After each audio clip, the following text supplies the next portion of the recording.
Badanata salokata uti bhavatu tabbata Sadanambi salokin sadivadakhantu tabbata Sadanata sabudam yasva tadanadom yachi ilagam Lokata sadadanachi nyumiko atadagadagamamya ilagam Odi loko loki nali ajubatu zivenjindi Tabada liyonya babeka masai chinai bawadu pipazidari Sadanambi sabudam yaswa tadanadom yachi gulagam Lokambi sadadanachi nyumiko atadagadagamamya gulagam Dewa Samadeva nakam namya manamya dodi Tabada nini nyanya kadino kaladaima Rakhantu Siya vidaya makin jau chanda yau aam Kaun zwa matwe sam shau do buja bazi gomdati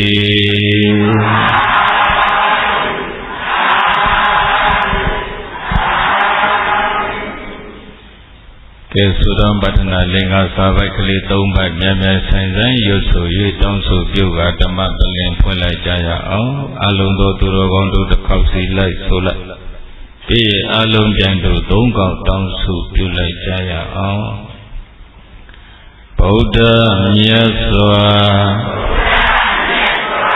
Tadana Yang Wani Do Linzido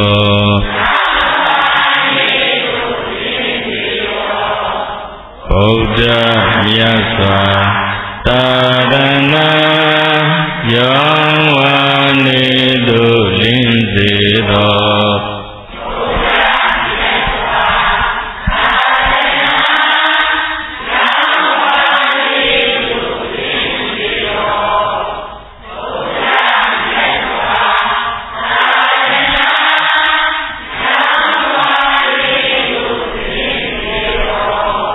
Adana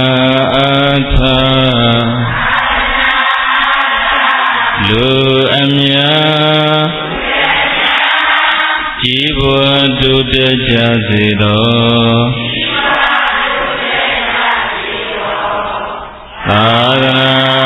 atha Lu amya Jibwa dutta jasido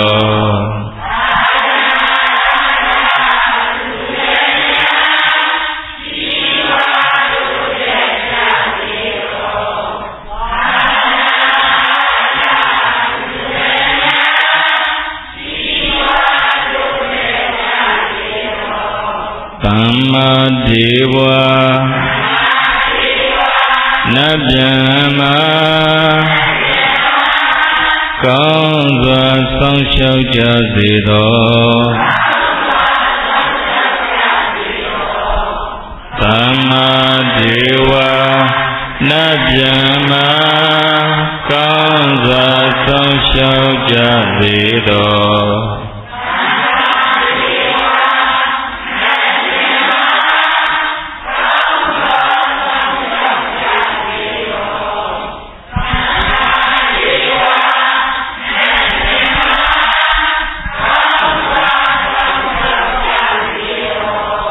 Sadananda Sabuddha Myaswa Tadanaro Myachi Ilagam Tokata Sadadanachi Nyomiko Atadagadagamamya Ilagam Odi Loko Loki Nali Ajubatu Zivenjindi Tabada Liyonya Babeka Masai Chinai Bawadu Pipazidari Sadanambi Sabuddha Myaswa Tadanaro Myachi Gulagam Lokambi Sadadanachi Nyumiko Atadagadagamamya Gulagam Dewa Tamadeva Nakam Namya Manamya Dodi သဗ္ဗတနိနိညညသတိနောကာလတိုင်းမှာရခန္တုဆင်းရဲဗေဒယမံကင်းပြောက်ချမ်းသာရောက်အောင်ကောင်းစွာမသွေဆောင်လျှောက်တော်မူကြပါစေကုန်သတည်း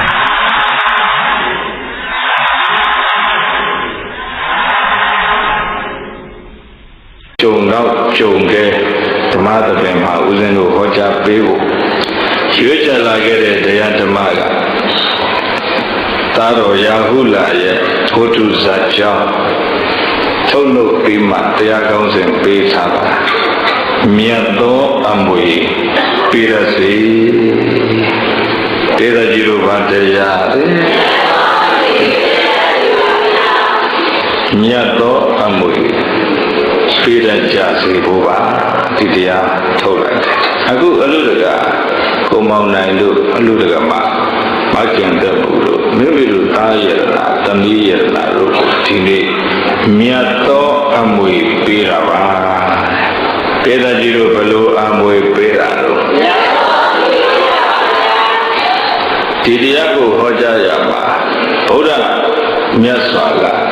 သာတော်ရာဟုလာကိုအမြတ်ဆုံးအမွေပေးတော်မူပုံကိုဘုရားဘာသာမြန်မာမျိုးကောင်းသားမျိုးကောင်းသမီးများအတုယူပြီးမှခုလေမြတ်သောအမွေပေးတာဒီတရားကိုဦးဇင်းတို့ဘာကြောင့်ဟောရတယ်လဲဆိုရင်များသောအဖြစ်ဘုရားဘာသာအမေအဖေကမွေးလာလို့သာဘုရားဘာသာလို့ဖြစ်လာကြတာဘုရားအကြောင်းဘာမှမသိတဲ့သူတွေများနေတယ်ဘုရားကိုကိုးဝယ်ဘုရားရဲ့ဘဝဖြစ်ရအထုပ်ပတ်ဘုရားကြိုးစားဖြည့်ဆည်းခဲ့တဲ့ပါရမီတော်တွေဘုရားကြိုးစားအထုပ်ရရှိခဲ့တဲ့ဉာဏ်တော်တွေဒါတွေကိုသိပြီးမှကြည်ညိုရင်ဒါမှဘုရားဘာသာဝင်ပြီးတာပါတယ်ဒါကြောင့်ဦးဇင်းတို့ဒီတရားဘုရားပြည့်စုံလေးများကိုသင်္သာမြင်သာအောင်ပေါ့အကျဉ်းချုပ်ပြီးတော့မှဘုရားဒီတားတော်ရာဟုလာကိုဘယ်လိုအမွေပေးခဲ့တယ်လဲဆိုတာကိုဘုရားဘာသာမြန်မာလူမျိုးများဘုရားကိုကြည်ညိုတတ်အောင်ဘုရားအကြောင်းသိအောင်ကြားမှာညှပ်ပြီးတော့ဘုဒ္ဓဝင်ကိုကျင့်ချုပ်ဟောဖို့ရည်ရွယ်ထားပါတယ်။ဖယားတဆုဖွင့်ဖို့ဆိုတာပေတကြီးတို့လွယ်သလားခက်သလား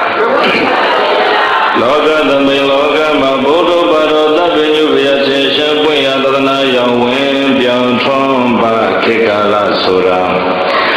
ကျောင်းလာဘောကဘာများစွာလွန်လေးပါလေတက္ကတယံတွေ့ခြင်းဖန်ဖို့လွန်စွာမုတ်ချခဲရင်လာပါလေလို့တသနာတော်ဆရာဘုရားရှင်ကိုရောမြတ်သည်ဩဝတိကရုဏာရှိရှုဆုံးမတော်မူခဲ့ပါဝေတည်း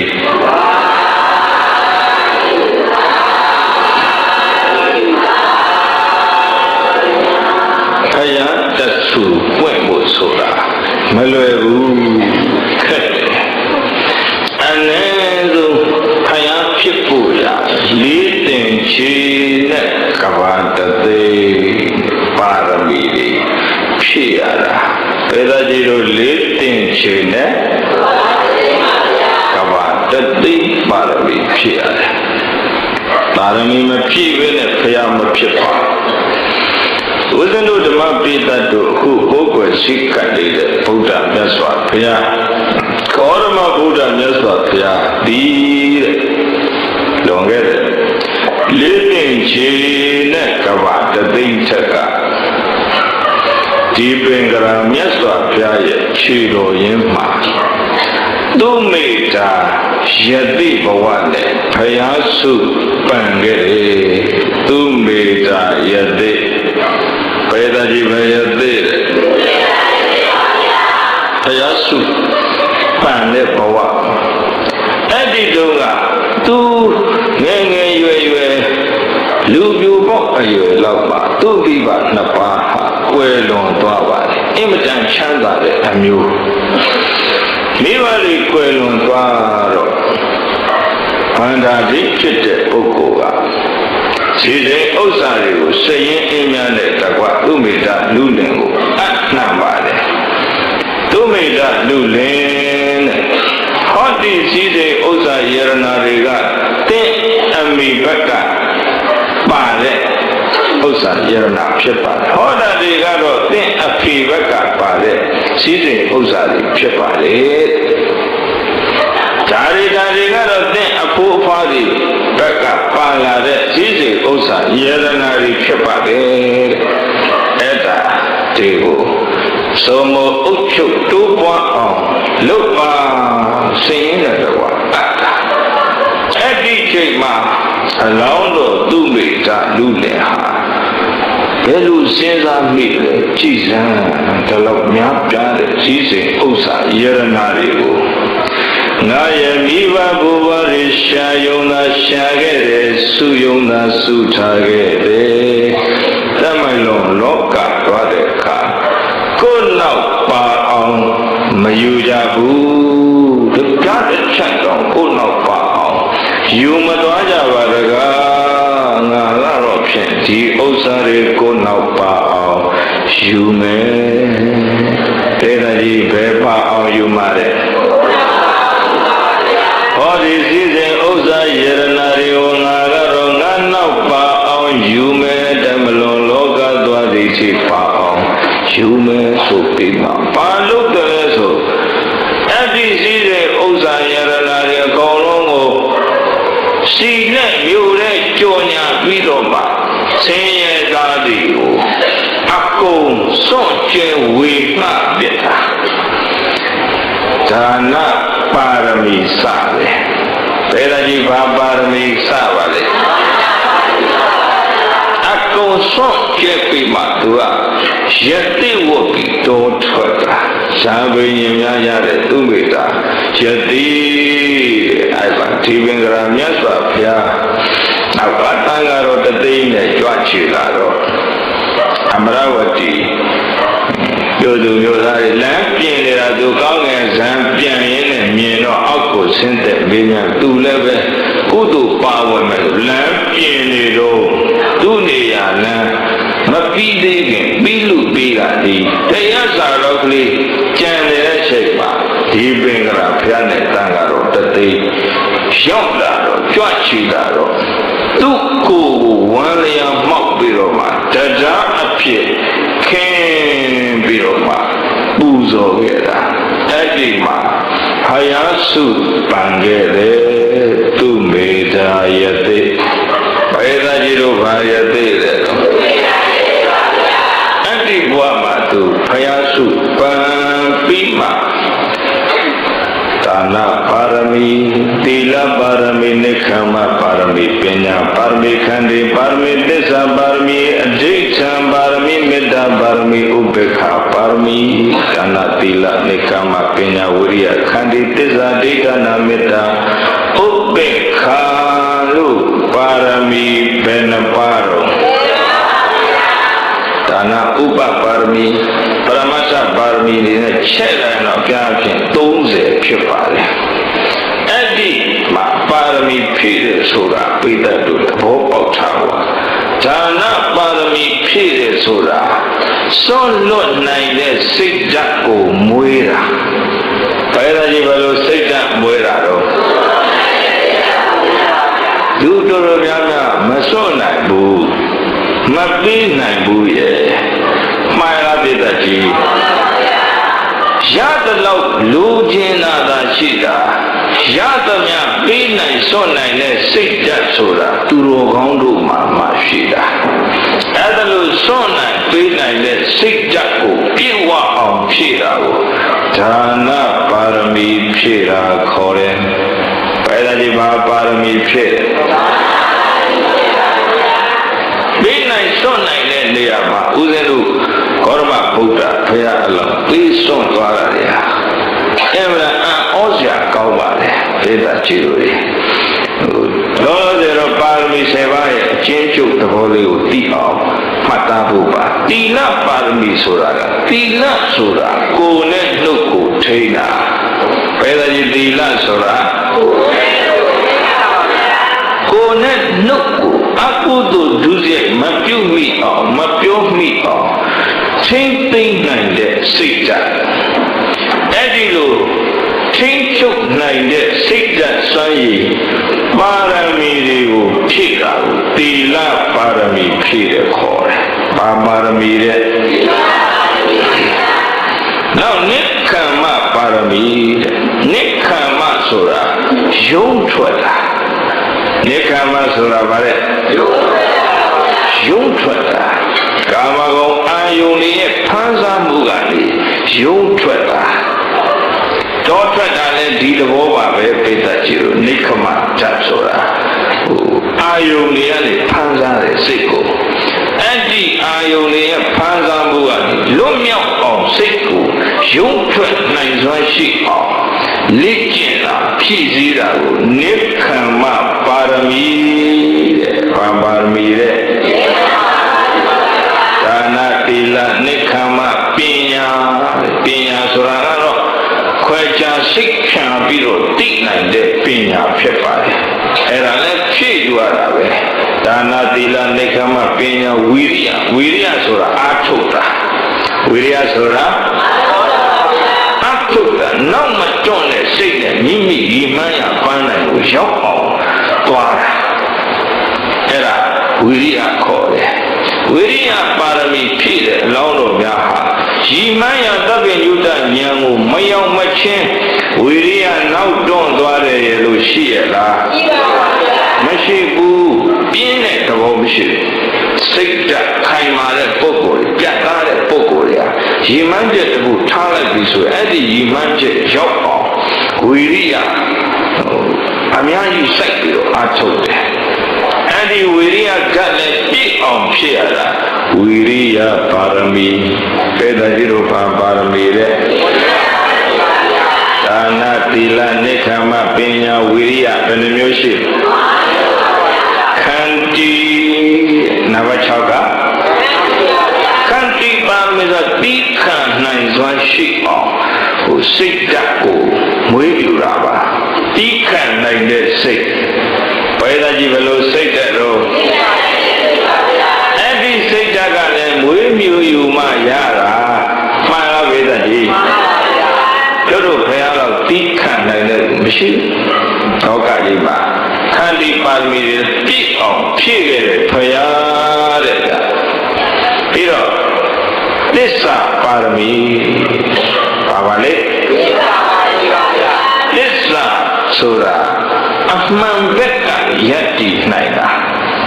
မှားတဲ့လမ်းကြောင်းဘက်ကဘယ်တော့မြတ်တည်ဖရာလောင်းများဟာအမှန်ဘက်ကပဲယက်တည်တယ်လောကထွက်တဲ့စကားဟာမှန်တာပဲပြောတယ်မမှန်တာမပြောဘယ်တော့မပြောတယ်ဘဝမှာမမှန်တာမပြောခဲ့ဘူးဖရာလောင်းပါရမီဖြည့်တယ်အဲ့ဒီလိုလေ့ကျင့်တာမှန်တဲ့ဘက်ကယက်တည်နိုင်စွမ်းရှိအောင်ယက်တည်ရတဲ့တတ္တိရှိအောင်စိတ်ဓာတ်ကိုလေ့ကျင့်မွေးမြူတာသစ္စာပါရမီဘယ်လိုကြည့်လို့ပါရမီတဲ့ဒါနသီလနိက္ခမပညာဝိရိယခန္တီသစ္စာဘယ်လိုမျိုးရှိပြီးတော့အဋိဌာနပါရမီတဲ့အဋိဌာနဆိုတာခိုင်ခိုင်မာမာဆုံးဖြတ်တာအဋိဌာန်ဆိုတာခိုင်ခိုင်မာမာဆုံးဖြတ်တာသဗ္ဗညုတရွှေဉာဏ်တော်ကိုမယမချင်းဒီဘုရားဖြစ်ကြောင်းပါရမီကျင့်တွေကိုမပြည့်မချင်းဖြည့်မယ်သဗ္ဗညုတဉာဏ်ရောက်အောင်အားထုတ်မယ်ဆုံးဖြတ်လိုက်တာခိုင်ခိုင်မာမာဆုံးဖြတ်တာဆုံးဖြတ်ပြီးရင်အဲ့ဒီရည်မှန်းချက်ကိုမရောက်မချင်းလျှောက်သွားတာမရောက်အောင်ကြိုးစားလျှောက်နှံ့ပြီးတော့ဘုရားဖြစ်တဲ့အထိသွားခဲ့တာအဲ့ဒါဒိဋ္ဌံခိုင်မာတဲ့ပုဂ္ဂိုလ်ခေါ်တယ်ဒိဋ္ဌံမခိုင်မာတဲ့ပုဂ္ဂိုလ်ကတော့ဆုံးဖြတ်ချက်ချပြီးတော့အဲ့ဆုံးဖြတ်ချက်ကိုအကောင့်ထဲပေါ်မပေါ်နိုင်မှန်လားပြည့်တဲ့ကြီးမှန်ပါဗျာဒီနေ့အလူဒါနကိုတို့ဖြ ဖြစ်အောင်လုပ်မယ်အဲ့ဒါဒီနေ့အဲ့ဒါလူတကာကုံမောင်နိုင်တို့လူတကာမအခင်တက်မှုတို့ကိုယ်နေဘက်မှာတရားဝဲမှာအသက်40ရှိပြီတဲ့တပည့်တော်တော့မကြုံဘူးသေးဘူးတဲ့ဒါကြောင့်ဖြစ်ချင်းနေတာတဲ့ဖြစ်ချင်းနေတဲ့အခါမှာဖြစ်အောင်လုပ်မယ်ဆိုတဲ့ဆုံးဖြတ်ချက်မချရဘူးလားချရလားအဲ့လိုချပြီးတဲ့အခါဖြစ်မြောက်အောင်လုပ်တာဒေသကြီးဒိဋ္ဌံခိုင်းပါတယ်ခေါ်တယ်ဖြစ်အောင်လုပ်မယ်လို့ဆုံးဖြတ်ပြီးမှအဲ့ဒါဝိရိယလည်းပြောရောအခက်ခဲလေးတွေ့တော့နောက်ကျောင်းအဲ့လိုဆုံးဖြတ်ချက်မခိုင်းပါနဲ့ဆိုတာဒိဋ္ဌံပါရမီမရှိရကြတယ်မှန်လားပြည်တော်ကြီးကျို့တို့မြတ်စွာဘုရားအလောင်းတော်ပါတဲ့လုပ်မယ်လို့ဆုံးဖြတ်ပြီးဖြစ်အောင်လုပ်တာအဲ့ဒါဒိဋ္ဌံပါရမီတဲ့ဘာပါရမီတဲ့ပြီးတော့မေတ္တာပါရမီနံပါတ်9ကမေတ္တာတဲ့မေတ္တာဆိုတာချစ်တာတတ္တဝါတွေပေါ်မှာအယုအလအမြတ်မရွေးအလုံးအပေါ်တသားရဲသောမေတ္တာစိတ်နဲ့ချစ်နိုင်တာဖရာပဲမြတ်စွာဘုရားတတ္တဝါပေါ်မှာတတ္တဝါပေါ်မှာချစ်တဲ့မေတ္တာဟာသူသားတော်ရာဟုလာပေါ်မှာထားတဲ့မေတ္တာနဲ့ဖယားကိုကြည်ကြည်တေချောင်းကြံတဲ့ဒေဝရပေါ်မှာထားတဲ့မေတ္တာဟာအတူတူပဲတဲ့ဖယားရဲ့မေတ္တာဟာဟိုလူတစ်မျိုးဒီလူတစ်မျိုးဟုတ်ရဲ့လားဟုတ်ပါဗျာဒါတို့တို့တာမန်လူတွေရဲ့မေတ္တာတော့ကိုယ်အလိုလိုက်တဲ့လူတွေချစ်တာပဲပါရမေတ္တာကြီးကိုယ်အလိုလိုက်တဲ့လူတွေချစ်တာပဲကိုယ်အလိုမလိုက်တော့ဘူးဆိုရင်ချစ်သေးလားချစ်ပါဘူးဗျာမေတ္တာစစ်မှမစစ်တာယူမေတ္တာစစ်လို့ရှိရင်သူက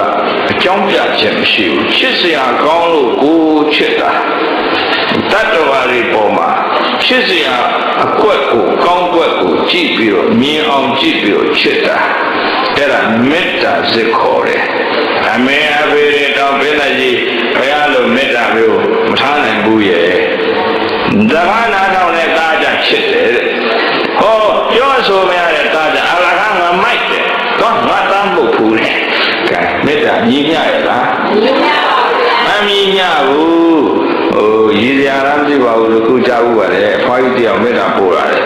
ရွာတဲ့လူတွေအားလုံးချမ်းသာရပါစေချမ်းသာရပါစေကိုတုတ်ကြီးအလွတ်ကိုတုတ်ကြီးအလွတ်ကဘာလို့လဲဆိုကိုတုတ်ကြီးကသူလည်းမတည့်ဘူးအဲ့လိုကိုလည်းမတည့်တဲ့လူပေါ်ကြတော့မေတ္တာထားနိုင်ပြီလားအဲ့လိုမေတ္တာမျိုးမဟုတ်ဘူးဗျို့အယုတ်အလအမြတ်မရွေးတတ္တဝါအလုံးကိုတသားတဲ့ချစ်နိုင်တဲ့စိတ်ကိုမွေးတာမေတ္တာပါရမီပေတတိရဘာပါရမီတဲ့နောက်နံပါတ်1ဥပိ္ပခပါရမီနောက်ဆုံးကပါတဲ့ဥပိ္ပခဆိုတာကိုနားလည်အောင်ပြောရရင်ညီမျှနေတဲ့စိတ်ပေတတိရဘယ်လိုစိတ်ညီမျှတဲ့စိတ်ဆိုတာအစွန်းမရောက်တဲ့စိတ်ကိုပြောတာညီမျှတဲ့စိတ်ဆိုတာအစွန်းဆိုတာဘယ်အစွန်းတော့ဆိုတော့လောဘအစွန်းပဲလည်းမရောက်ဒေါသအစွန်းပဲလည်းမရောက်ဘူးသောမနတဝမ်းသာတဲ့အစွန်းပဲလည်းမရောက်ဘူးဒေါမနတဝမ်းနေတဲ့အစွန်းပဲလည်းမရောက်ဘူးချစ်တဲ့အစွန်းလည်းမရောက်ဘူးမုန်းတဲ့အစွန်းလည်းမရောက်ဘူးအဲ့ချစ်ခြင်းမုန်းခြင်းဝမ်းသာခြင်းဝမ်းနည်းခြင်းအဲ့ဒီဒုက္ခအဲ့ဒါတွေအလယ်ကနေညီမျှနေတဲ့စိတ်တဲ့ထားဖို့မလွယ်ဘူးဥပေက္ခဆိုတာထားဖို့လွယ်ရလားလူတွေတစ်မျိုးသဘောပေါက်နေတာငါတော့ဥပေက္ခရှုပ်ထားလိုက်ပြီးတယ်အဲ့ဒီကောင်ကတော့ပြောမနေနဲ့ပြောဆိုများလို့တဲ့ငါတော့ဥပေက္ခရှုပ်ထားလိုက်ပြီတဲ့တချို့ဆိုဘယ်အထိဥပေက္ခရှုလို့ဆိုသတင်းစာနဲ့အမွေတက်ကြော်ကြတယ်ဟုတ်လားပဲတဲ့ကြီးသူ့အကြောင်းကိုတဲ့စုံစမ်းပြီးမှရင်ဒီခါမှတဲ့မိဘစိတ်ချင်းအောင်အမျိုးမျိုးလောက်ပါသဖြင့်ဆိုပြီးတော့သတင်းစာမှာစုံစမ်းပြီးရင်ဒီခါမှတဲ့ဆိုဘာကြော်ညာတော့အမွေပြတ်အဲ့ဒါကိုလူကဥပေက္ က္ခရှုရခြင်းငါဥပက္ခရှုလိုက်ပြီအဲ့ဒါပြိဿကြီးအမှန်တော့ဘူးဒေါမနတအဆုံးကိုရောက်နေတယ်ဘယ်အဆုံးတော့တရင်သာလေးအမွေပြတ်ကြော်ညာတယ်ဆိုတာမှတော့ပြိဿကြီးတို့ကျေနပ်လို့လားမကျေနပ်လို့လားမကျေနပ်တော့ဒေါသအဆုံးရောက်နေပြီဥပက္ခစိတ်ဟုတ်သေးလားမဟုတ်ဘူးဥပက္ခဆိုတာချစ်ချင်းအစွန်းလည်းမရောက်ဘူးမုန်းခြင်းအစွန်းလည်းမရောက်ဘူးတတ်တော်လေးပေါ်မှာညီမျှတဲ့စိတ်နဲ့ဆက်ဆံနိုင်အောင်စိတ်ကစွမ်းရည်ပါရမီဖြည့်တာတဲ့အဲ့ဒါဥပက္ခပါပါလေတာဝန်လူရဲ့ပါရမီမရှိတဲ့ပုဂ္ဂိုလ်တွေမဖြည့်တဲ့ပုဂ္ဂိုလ်တွေများတော့ချစ်တဲ့လူကြတော့တစ်မျိုးဆက်ဆံတယ်မှားလားလေကြီးဟောမုန်းတဲ့လူကြတော့ဆက်ဆံရတစ်မျိုးမျက်နှာကတစ်မျိုးညီမျှတဲ့စိတ်ထားနိုင်တဲ့သူပြိတ္တကြီးနဲသလားများသလားမြင့်မြတ်သူတို့မှာအဲ့ဒီစိတ်ကိုထားနိုင်တယ်ဒါကြောင့်ပါရမီခေါ်တာပဲမြင့်မြတ်သူတို့ရဲ့အလုပ်ဖြစ်လို့ဘာခေါ်တော့ပါရမဏံကမ္မပါရမီပရမဏံမြင့်မြတ်သူတို့ဤကမ္မအလုပ်ဒီပါရမီမြည်မြင့်မြတ်သူတို့ရဲ့လုပ်ကိုဘာခေါ်တယ်ပါရမီတဲ့ပရမဏံမြင့်မြတ်တဲ့ပုဂ္ဂိုလ်ရဲ့ကမ္မလုပ်ကိုပါရမီဟူ၍သတ္ထဘာမောချဂိတေမသာတိုက်ပါဝေတတိ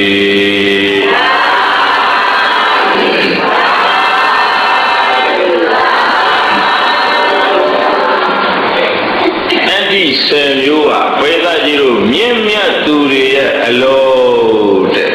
အခုပြောခဲ့တဲ့ဆယ်မျိုးဟာဘသူတွေရဲ့အလို့တဲ့ဒေသကြီးကဒါနပေးတဲ့စွန့်နဲ့လွတ်တယ်ဦးလက်ထဲကလွတ်လိုက်တာ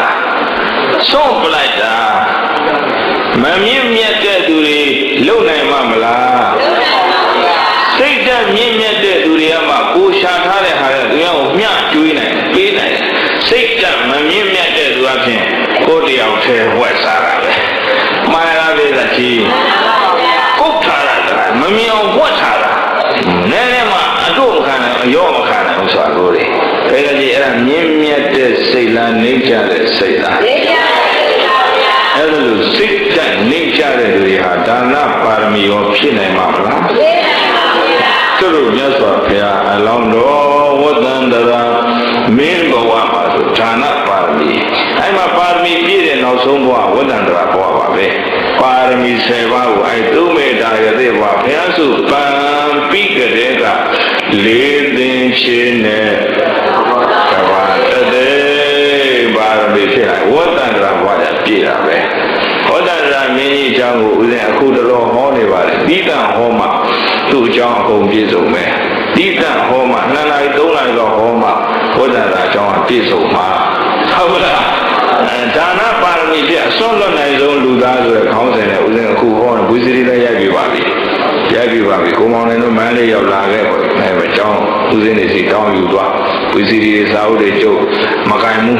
တပည့်တွေနဲ့လွှဲထားတာအဲ့လိုလည်းမကြည့်နိုင်မကင်နိုင်တော့ဘုလားမင်းတောင်စလင်းဆိုတာကလောင်နာမည်ပါထွင်ထားတယ်မရှင်ပါနဲ့ထွင်ထားတာမဟုတ်ပါဘူး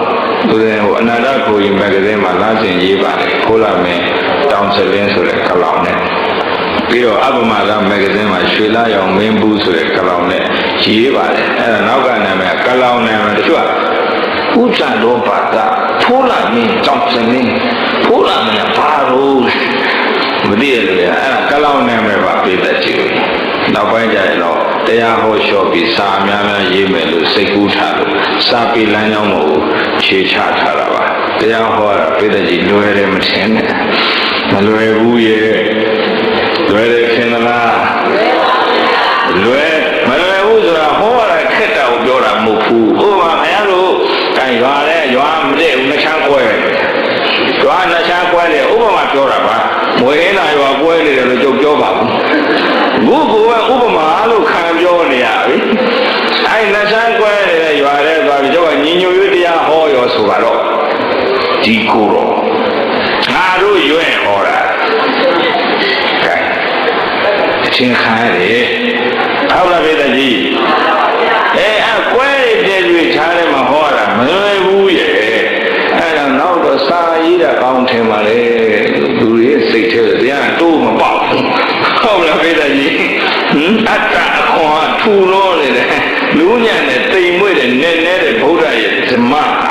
တူးမပေါက်ဘူးဖြစ်နေတယ်တနေ့တဲ့တဲ့ဟောတာကိုရွဲ့ဟောတယ်တဲ့ကဲစောင်းဟောတယ်တဲ့ကျိုးစောင်းဟောတာလားတဲ့6လမ်းရလာမေးလို့မေးလွယ်တယ်မထင်တဲ့ဆိုအဲ့ဒါပြောတာသဘောပေါက်လားပြည့်တဲ့ကြီးဘုန်းကြီးဒီတဲ့လာမေးလို့တော်သေးတယ်ဟိုကားဆရာမေးလို့မေးဘုန်းကြီးဟိုမှာဘွဲ့ထောင်ထားပါရဲ့တဲ့ခုဟောတဲ့ကိုတော့ဘွဲ့ကဘယ်လိုလုပ်လဲမေးလို့မေးဟုတ်လားပြည့်တဲ့ကြီးအဲ့လိုခက်ပါတယ်တော့လားအဲ့တရားဟောတာမလွယ်ဘူးအခုလည်းမမြင်ကြနေအရောက်ပြေးလာတာပြည့်တဲ့ကြီးရဲ့အဲ့ကြောင့်ကလောင်းနာမည်ပါစတဲ့ထွင်ထားတာမဟုတ်ပါဘူးဝတ္တန္တရာမင်းဟာဒါနပါရမီဖြည့်တာအစွန့်လွတ်နိုင်ဆုံးလူသားဆိုတဲ့ခေါင်းစဉ်နဲ့ဦးဇင်းဟောထားပါတယ်သူတော့စွန့်နိုင်တာမရှိဘူးအဲ့ဒီဘဝပါရမီပြည့်ပြီပြည့်တဲ့ဘဝအဲ့ဒီဘဝမှာစွန့်လိုက်တာတဲ့မွေးမွေးရင်လက်ဖြန့်ပြီးတော့စကားပြောတယ်အမေလူချင်းနဲ့လူစရာရှိလာတယ်မွေးမွေးရင်စကားပြောလက်ဖြန့်ပြီးတော့မဲတော်စီမှာတောင်းတာလူဟုတ်တယ်ဘာလို့ခေါ်တယ်တော့ပါရမီပြည့်နေပြီဒီပင်းကျင်စွန့်ကျင်တဲ့စိတ်ကပင်းနိုင်စွန့်နိုင်တဲ့စိတ်ကစွမ်းရည်ကိုသူ့မိသားရဲ့ဘဝကလက်ကျင့်ပြီးပြုစုကြိုးထောင်လာတာဝတ္တန္တရာဘဝကြမပင်းရရင်မနေနိုင်မောင်းသူပြောတဲ့စကားလေးသိကောင်းတာပဲမေရှင်နာဤမနောစိတ်တိတံနေပိယရမရမတိပြောတယ်ပိယရာပြောတယ်ဝတ္တန္တရာဟာဘယ်မှာပြောတယ်ပိယရာပြောတယ်ခင်ဗျားတို့ကျတော့ဟုတ်ပါဘူးယူရတာကြောင်းပြန်ကြီးကြောင်းပြန်ကြီးဘယ်လိုတူရဲ့လားအဲ့ဒါပြည့်တယ်ပါရမီခေါ်တယ်ဘာလို့သဘောရနဲ့ပြည့်လာတာမို့၄သိရဲ့ကဘာတသိပေးနိုင်တဲ့စိတ်ဓာတ်တွေတဝါဟိုလက်ကြည့်ပြီးတော့ဒီစိတ်ဓာတ်ကိုမွေးပြလာတယ်ဝတ္တန္တရာဘဝကြအဲ့မှာပေးတာအကုန်ပေးတာနောက်ပစ္စယရှင်ပြူတော့ဟိုလှူပြစ်တိုင်းလူကြီးတိုင်းမျက်လုံးနဲ့ရှင်ပြူတော့လှူပြစ်တာကလင်ကတိုင်းမိုးခေါင်လို့ဆိုပြီးတော့အဲ့မှာမိုးမှန်မှပစ္စယရှင်ပြူတော့ဥပောဒရာမျိုးနွယ်ရှင်ပြူတော့ရှင်မိုးခေါင်တာမရှိဘူးဘိုးလေးကမှန်တယ်ကလင်ကတိုင်းကလာအလူကလှူချရတာပဲအဲ့မှာတိုင်းလူပြည်သားတွေ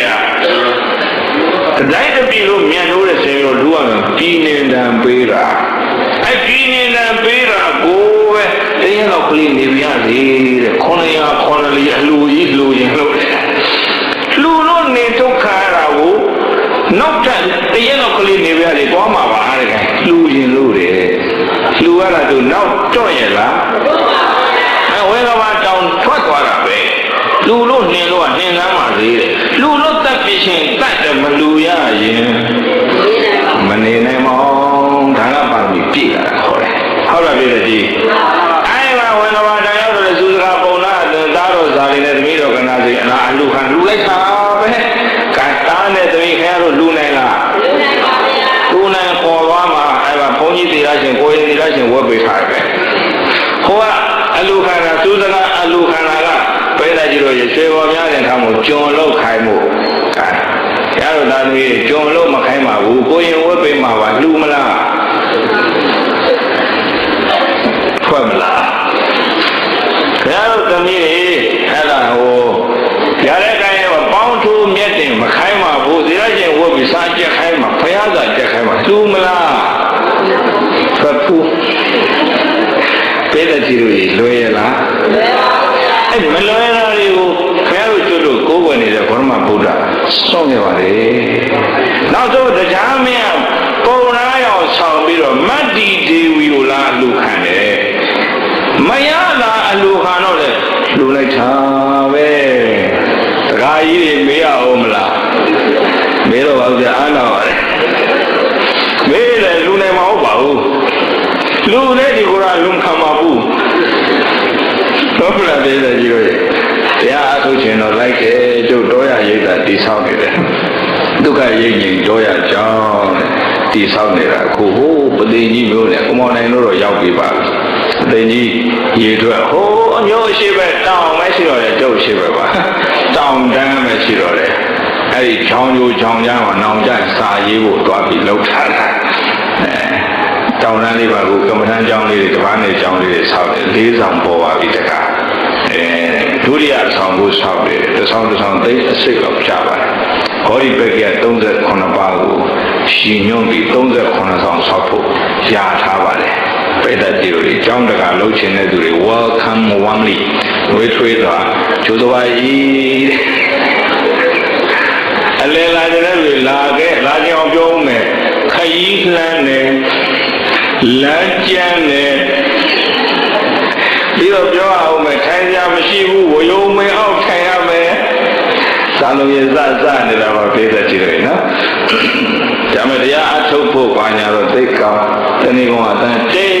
စာရေးဖို့လည်းသိကောင်းအဲဒါကြောင့်ကြောင်ကြသွားလုံးနေတာဒုက္ခရဲ့ကြောင်းနဲ့အဲ့မှာတရားခံရင်တော့တရားကြီးတွေထည့်လိုက်ပါဓမ္မကြီးကိုယုံကြည်စိတ်ချစွာအလူခန္ဓာမဟုတ်ဘူးယောဂီခေါ်တာပါကျတို့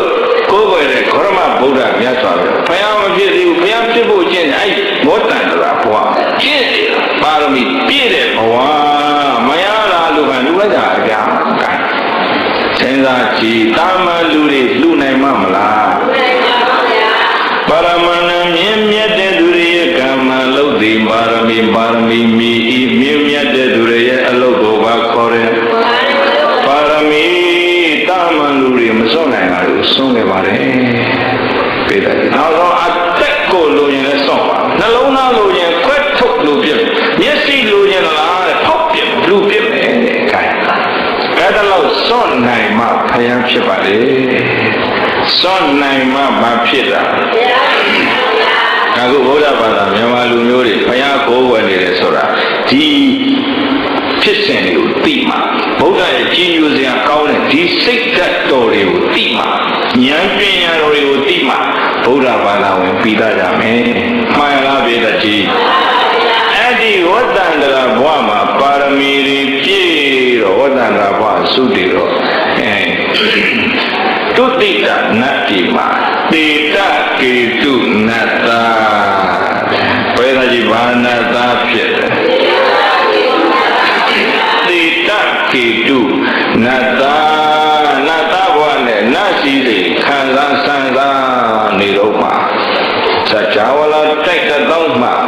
နတ်ပြန်မှာအပေါင်းကလာရောက်ပြီးတော့အလောင်းမင်းဖယားဖြစ်ဖို့အချိန်တန်ပါပြီစัจ java လာတိုက်တော့ကနတ်ပြန်မှာလာရောက်တောင်းမှပါလေအဲ့ဒါကြီးဘယ်သူတွေကလာရောက်တောင်းမှပါလေသုံးလူရှင်ပင်ကျွန်းထိတ်တင်သုံးခွင်စัจ java လာနတ်ပြန်မှာတို့ညီညာယုံစုတောင်းမှမှုကြောင့်ယတုနကိုရှွန်းဆိုသည်ဝါဆိုလာပြည့်ကျွမ်းမင်းနေဝဲချမ်းမြေကြည်ပြိုတန်တေယူသည်နတ်လူငိမ့်ဖို့ကိမ္မာကိုတကြပါလားတေတောင်းကနတ်ပြမာတွေလာရောက်တောင်းမှလို့အဲ့ဒီမှာနတ်တက်ကြွပြီးမှတပိလို့ပြီးရှင်အရင်သုဒ္ဓောဒနာရဲ့တောင်ယာစံထမ်းမိဖယားဒေဝီမဟာမာယာပိဋကကြီးတို့မိဖယားဘသူတဲ့မဟာမာယာရဲ့ဝမ်းပြတိုက်ခမ်းမှာပဋိတန်ဒီတည်ခဲ့တယ်ဝါဇိုလာပြည့်နေပိဋကကြီးတို့ပဲနေတဲ့မာတက်ကရဲ့60နဲ့9ခုနဲ့ဝါဇိုလာပြည့်နေဆိုတော့ဝါကောင်လာပြည့်တော်သင်းလာပြည့်သင်းကျွတ်လာပြည့်သောင်းမုံလာပြည့်နတ်တော်လာပြည့်ပြာသူလာပြည့်တဘူရဲလာပြည့်တပေါင်းလာပြည့်တကူလာပြည့်ကတ်ဆုံလာပြည့်ဆိုတော့ဘယ်နှလား10လပြည့်တဲ့နေ့မှာအဲ့ဒီမေရောမာယာဟာကပိလုပြည်ကနေဒေဝဒဟကိုတွားလို့တဲ့ဆန္ဒဖြစ်လို့သုဒ္ဓောဒနာမင်းကြီးအားပြောပြတဲ့အခါမှာလမ်းခရီးကိုအလှဆင်ပြီးမှအဲ့ဒီဒေဝရဟကိုတွားရင်းနဲ့ကပိလုနဲ့ဒေဝရဟရဲ့ရှားထဲမှာအင်ဂျင်တော်ကြီးရှိတယ်လုံပလီအင်ဂျင်တော်ပဲကဘာအင်ဂျင်တော်အဲ့ဒီအင်ဂျင်တော်ကြီးတွေ့ရတော့အင်ဂျင်တော်ရဲ့ဝင်ပြီးတော့အင်ဂျင်ပင်အောက်မှာ ခုပတ်ဖြစ်လို့တဲ့ဆန္ဒဖြစ်လို့အဲ့ဒီမှာအင်းချင်းပင်တပင်အောက်ကိုအရောက်အင်းချင်းကိုင်းကိုအခိုင်မှာကမ္မသလေးလှုပ်လို့အဲ့ဒီမှာအလောင်းတော်တိတ်တထမင်းသားကိုဖွာတယ်တဲ့တန်ဒီယူကဆယ်လကြာတော်မှာတက္ကရာ68ကျုံကဆုံလာပြေတောက်ကြနေဝဲဖေတကြီးတို့ကဆုံလာပြေပဲနေတဲ့ကဆုံလာပြေတောက်ကြနေဝဲချမ်းမြေဆုံးစီလုံးပြီးနေ၌မဟိလိုက်စုဖွာတော်မူသည်နတ်လူအောင်မျိုးလမ်းမကိုတို့ဖယားတောက်ကြတာတန်နေတာပါလေဒါကြောင့်နာမည်ကတိတ်တထတဲ့နာမည်ဘယ်လိုလဲကိုယ်ပိုင်နာမည်ကတိတ်တထဖြစ်ပါတယ်အဲ့ဒီလုံမနေသာမောအင်ဂျင်တော်မှာမွေးဖွားတော်မူခဲ့တယ်မာတက်ကလေး68ခုနှစ် BC 203မာတက်ကလေး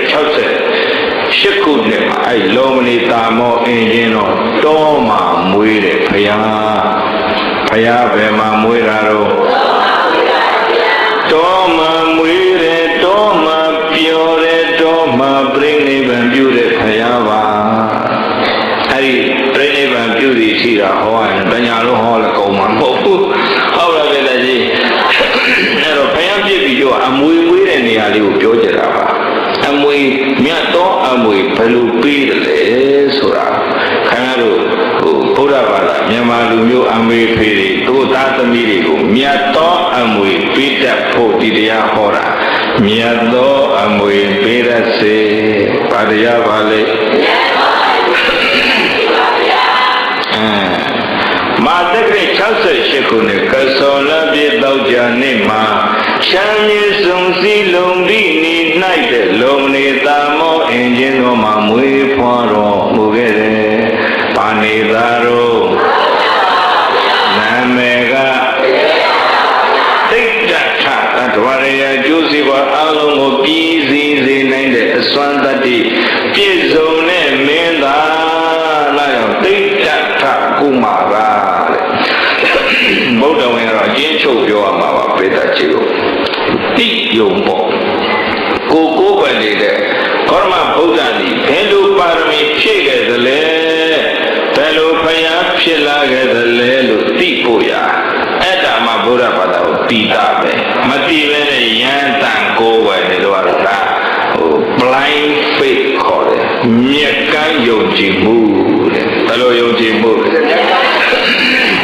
ညာသာပြန်တော့အကန့်လန်းလျှောက်ဘာသာရေးမှာယန်းလျှောက်နေကြတာအများလားပဲဒီလိုမဖြစ်စေရင်လို့မွေအုပ်စုကစုလုံးတွေဒီတရားဟောတာတနည်းပြောရင်တော့မြန်မာပြည်မှာဗုဒ္ဓအကြောင်းဘာမှမလေ့လာပဲနဲ့ဗုဒ္ဓဘာသာဝင်အမေဖေဗုဒ္ဓဘာသာဝင်မို့ဗုဒ္ဓဘာသာဝင်ဖြစ်လာတဲ့ပုဂ္ဂိုလ်တွေအားလုံးအတွက်ဒီတရားမလိုဘူးလားလိုသလားလိုပါတယ်လူတကာတို့မှတို့ဟာလားကောင်းမှုနဲ့ဒီတရားကိုပြအောင်ဖြားကြပါတဲ့အကျဉ်းချုပ်ကလေးတော့သိဖို့လိုပါတယ်ဖွာပြီးတော့16နှစ်သားအရွယ်မှာပတ္တကိစ္စနာရသောတရာနဲ့လက်ဆက်ထိန်ရပြီးတော့မြင်းစည်းစိတ်ကိုခံစားရမတုပါတုရမရွှေနန်း3ဆောင်နဲ့ရွှေရာသီမှာစံနန်းဆောင်ကတစ်ဆောင်မိုးရာသီမှာစံနဲ့နန်းဆောင်ကတစ်ဆောင်ဆောင်းရာသီမှာစံမြန်းနဲ့နန်းဆောင်ကတစ်ဆောင်အဲ့ဒီလိုနတ်စည်းစိမ်ကမြခန္ဓာထဲဝါတဲ့မင်းစည်းစိမ်ကိုခံစားတာ73နှစ်ကြာတယ်16နှစ်ကနေစပြီးတော့ခံစားတာပေတကြီးတို့ရေဘယ်နှစ်ကြာသွား16နဲ့73နဲ့ပေါင်းတော့အဲ့ဒီ29နှစ်အရွယ်ကာမဂုဏ်အာယုခံစားလို့ကောင်းတုံးအရွယ်မှာသူအိုသူနာသူသေးယဟန်နမိတ်ကြီးလေးပါးကိုနတ်တွေကပြတယ်မွေးကတည်းကပေတတို့ရေလက္ခဏာဖတ်ကျွမ်းတဲ့ပုံနာတွေကို ဖိတ်ခေါ်ဘောဇင်များတွေ့ပူဇော်တက်ကာရများပူဇော်ပြီးတော့မှလက္ခဏာဖတ်ခိုင်းတာလက္ခဏာဖတ်ခိုင်းတာတချို့ကလက်နှချောင်းထောင်ပြတယ်လူဘဝနဲ့နေရင်တော့တဲ့ဟောဒီမင်းသားလေးဟာစัจ जा မင်းဖြစ်မယ်လူဘဝနဲ့နေရင်လူဘဝမှာမနေဘဲနဲ့ယဟန်ပြုမယ်ဆိုရင်တော့ဖြစ်ဖယားဖြစ်မယ်လို့ပုံနာရှေ့ယောက်က9ယောက်ကလက်နှချောင်းထောင်ပြတယ်နောက်ဆုံးအငယ်ဆုံးတုတ္တတဆိုတဲ့ပုံနာကတော့တစ်ချောင်းနဲ့ထောင်မဟုတ်ဘူးတဲ့လူပေါင်းမနေဘူးတဲ့ဖယားစင်စစ်ဧကံဖြစ်မယ်အတိအကျဟောခေါ်တော့ဘေရင်ဆရာကြီးမှန်တယ်ဗျခေါ်တော့ဘေရင်ဆရာကြီးပြောတာနော်ရန်တုံမှန်တုံနေတဲ့ဘေရင်ဆရာကြီးကတော့မှန်မှာမဟုတ်ဘူးရဟန်းပတ်စာကောင်းတာဖတ်တယ်မှာခရတော့တစိတ်ရှိဘေရင်မဲတာပဲခက်ခဲလေးတွေ့ရင်ဘေရင်ဆရာကြီးမပြေဘူးလားပြေသလားပြေပါတယ်ဘေရင်ဆရာမျက်နှာကြည့်တောကရောက်လာရင်တောကနဲ့ပတ်သက်တာဟောချတာပဲခြေရရတဲ့ခြေလိုက်ကြအောင်ဧကထဲကျန်ခဲ့ဟိုတော့ဘေရင်သွားတာရှိတယ်ဘုရားမပွင့်ခင်ကလေးကပေးလိုက်ကြည့်လို့ဘေရင်သုံးဖို့ဆိုတာရှိတယ်အဲ့တော့ပုံလိုက်ရဖက်တန်းခါဟိုတားစင်ကြီးစတင်ပေးလက်ဆင့်ကမ်းအခုတော့အဲ့လိုလက်ဆင့်ကမ်းနိုင်ခြင်းမရှိတော့ပျောက်ရှာကုန်ပညာရတယ်ပျောက်ရှာကုန်အဲ့တော့တိုက်ရောင်ကားနဲ့ပဲရန်တုံမှန်တုံတုံနေရတယ်ဘေးတယ်ဘယ်မှန်မှာတော့အခုတိကျဟောတာဘယ်ဖြစ်မယ်အသက်ဘယ်လောက်မှဖြစ်မှာလဲဘာရင်မြင်ပြီးတော့ထွက်မှာလဲသိချင်ပြီးတော့နာမည်ကြီး၄ပါးတဲ့အဲ့ဒါကြီးနာမည်ကြီးပဲတော့ပါသူအိုသူလာသူသေးယဟအဲ့ဒါတွေမြင်ပြီးတော့ထွက်မယ်လို့ဟောတာတော့အဲ့ဒါတွေမမြင်အောင်ဆိုသူတို့နာမင်းကြီးခင်ဗျားတို့သိတဲ့အတိုင်းပဲမိဘတွေကဟိုအာသမီကိုဒေါက်တာနဲ့ဘုန်းကြီးညာသောအပြင်ဘာဖြစ်စေညာဒါပဲငါသားဒေါက်တာငါသားဒေါက်တာပါရဂူဒီကုံလေးလိုချင်ကြတာဟုတ်လားပြည့်တဲ့ကြီးဒါတော့မျိုးပါဆိုညာသောအပြင်မျိုးသားတွေဘုန်းကြီးဖြစ်တာတော်နေတယ်မေးကြည့်ပါပြည့်တဲ့ကြီးအပူပြောတာမဟုတ်ပါဘူးကျတော့မန်းလေးမစိုးရိမ်စာတင်တဲ့ကြီးတန်ခါ2900ကျော်3000ဒီပါရှိတယ်။သွားမေးကြည့်တဲ့မျိုးသားဘယ်နှပါပါတယ်လဲလို့မြို့ကအမေးပေးတယ်အများသောအားဖြင့်လောကီအားပေးတာပဲ။မှန်လားပေးတဲ့ကြီးလောကီအားပေးတာလည်းလောကုတ္တရာဘက်ကိုအားပေးတာတော်နေပါလေ။ဆယ်ရအောင်နေဆိုရင်တက်ကလူပို့ကိုစိုင်းမြင်တာပဲ။တချို့သာသမီရဲ့ပါရမီဓာတ်ခံအောင်ဆယ်ရဘာသာဆုံးဂုဏ်ထုနဲ့အောင်လာတော့ဒေါက်တာလိုက်မလိုက်ဘူးပုံကြီးလိုက်လာတာရှိတယ်။မှန်လားပြည်တယ်ကြီးဟိုနာမည်ကြီးနေတဲ့ဦးဇင်းတို့ဘုန်းကြီးစာရေးဆရာဒါဖတ်တဲ့လူတွေသိမှာပေါ့အရှင်သန္တာတိကသာဖတ်တဲ့လူတွေမဟန်သိသာဖတ်ရတယ်ပြည်တယ်ကြီးသာမဖတ်ရင်အားတယ်သာမဖတ်တဲ့မျိုးလုံးကမြင်ရကန်းနေတာပဲဟုတ်ပါလားအဲကြောင့်ဦးဇင်းတို့စာရေးပါတယ်သူများရေးတယ်လည်းဖတ်ပါတယ်ပိုက်ရတယ်သာမဖတ်ခင်ဗျားတို့ပဲပြောပြလိုက်ပါတော့မှန်လားပြည်တယ်ကြီးတချို့အဲ့လိုဘာလို့ဓာတ်ခံသာသမီရအောင်မိဘတွေအားပေးအဲ့လိုမျိုးတွေကလည်းရှိတယ်အဲ့တော့တက္ကသိုလ်တွန်းပို့တော့ဘွဲတွေပါလေရရောဘွဲလည်းရရောဘွဲလည်းရရော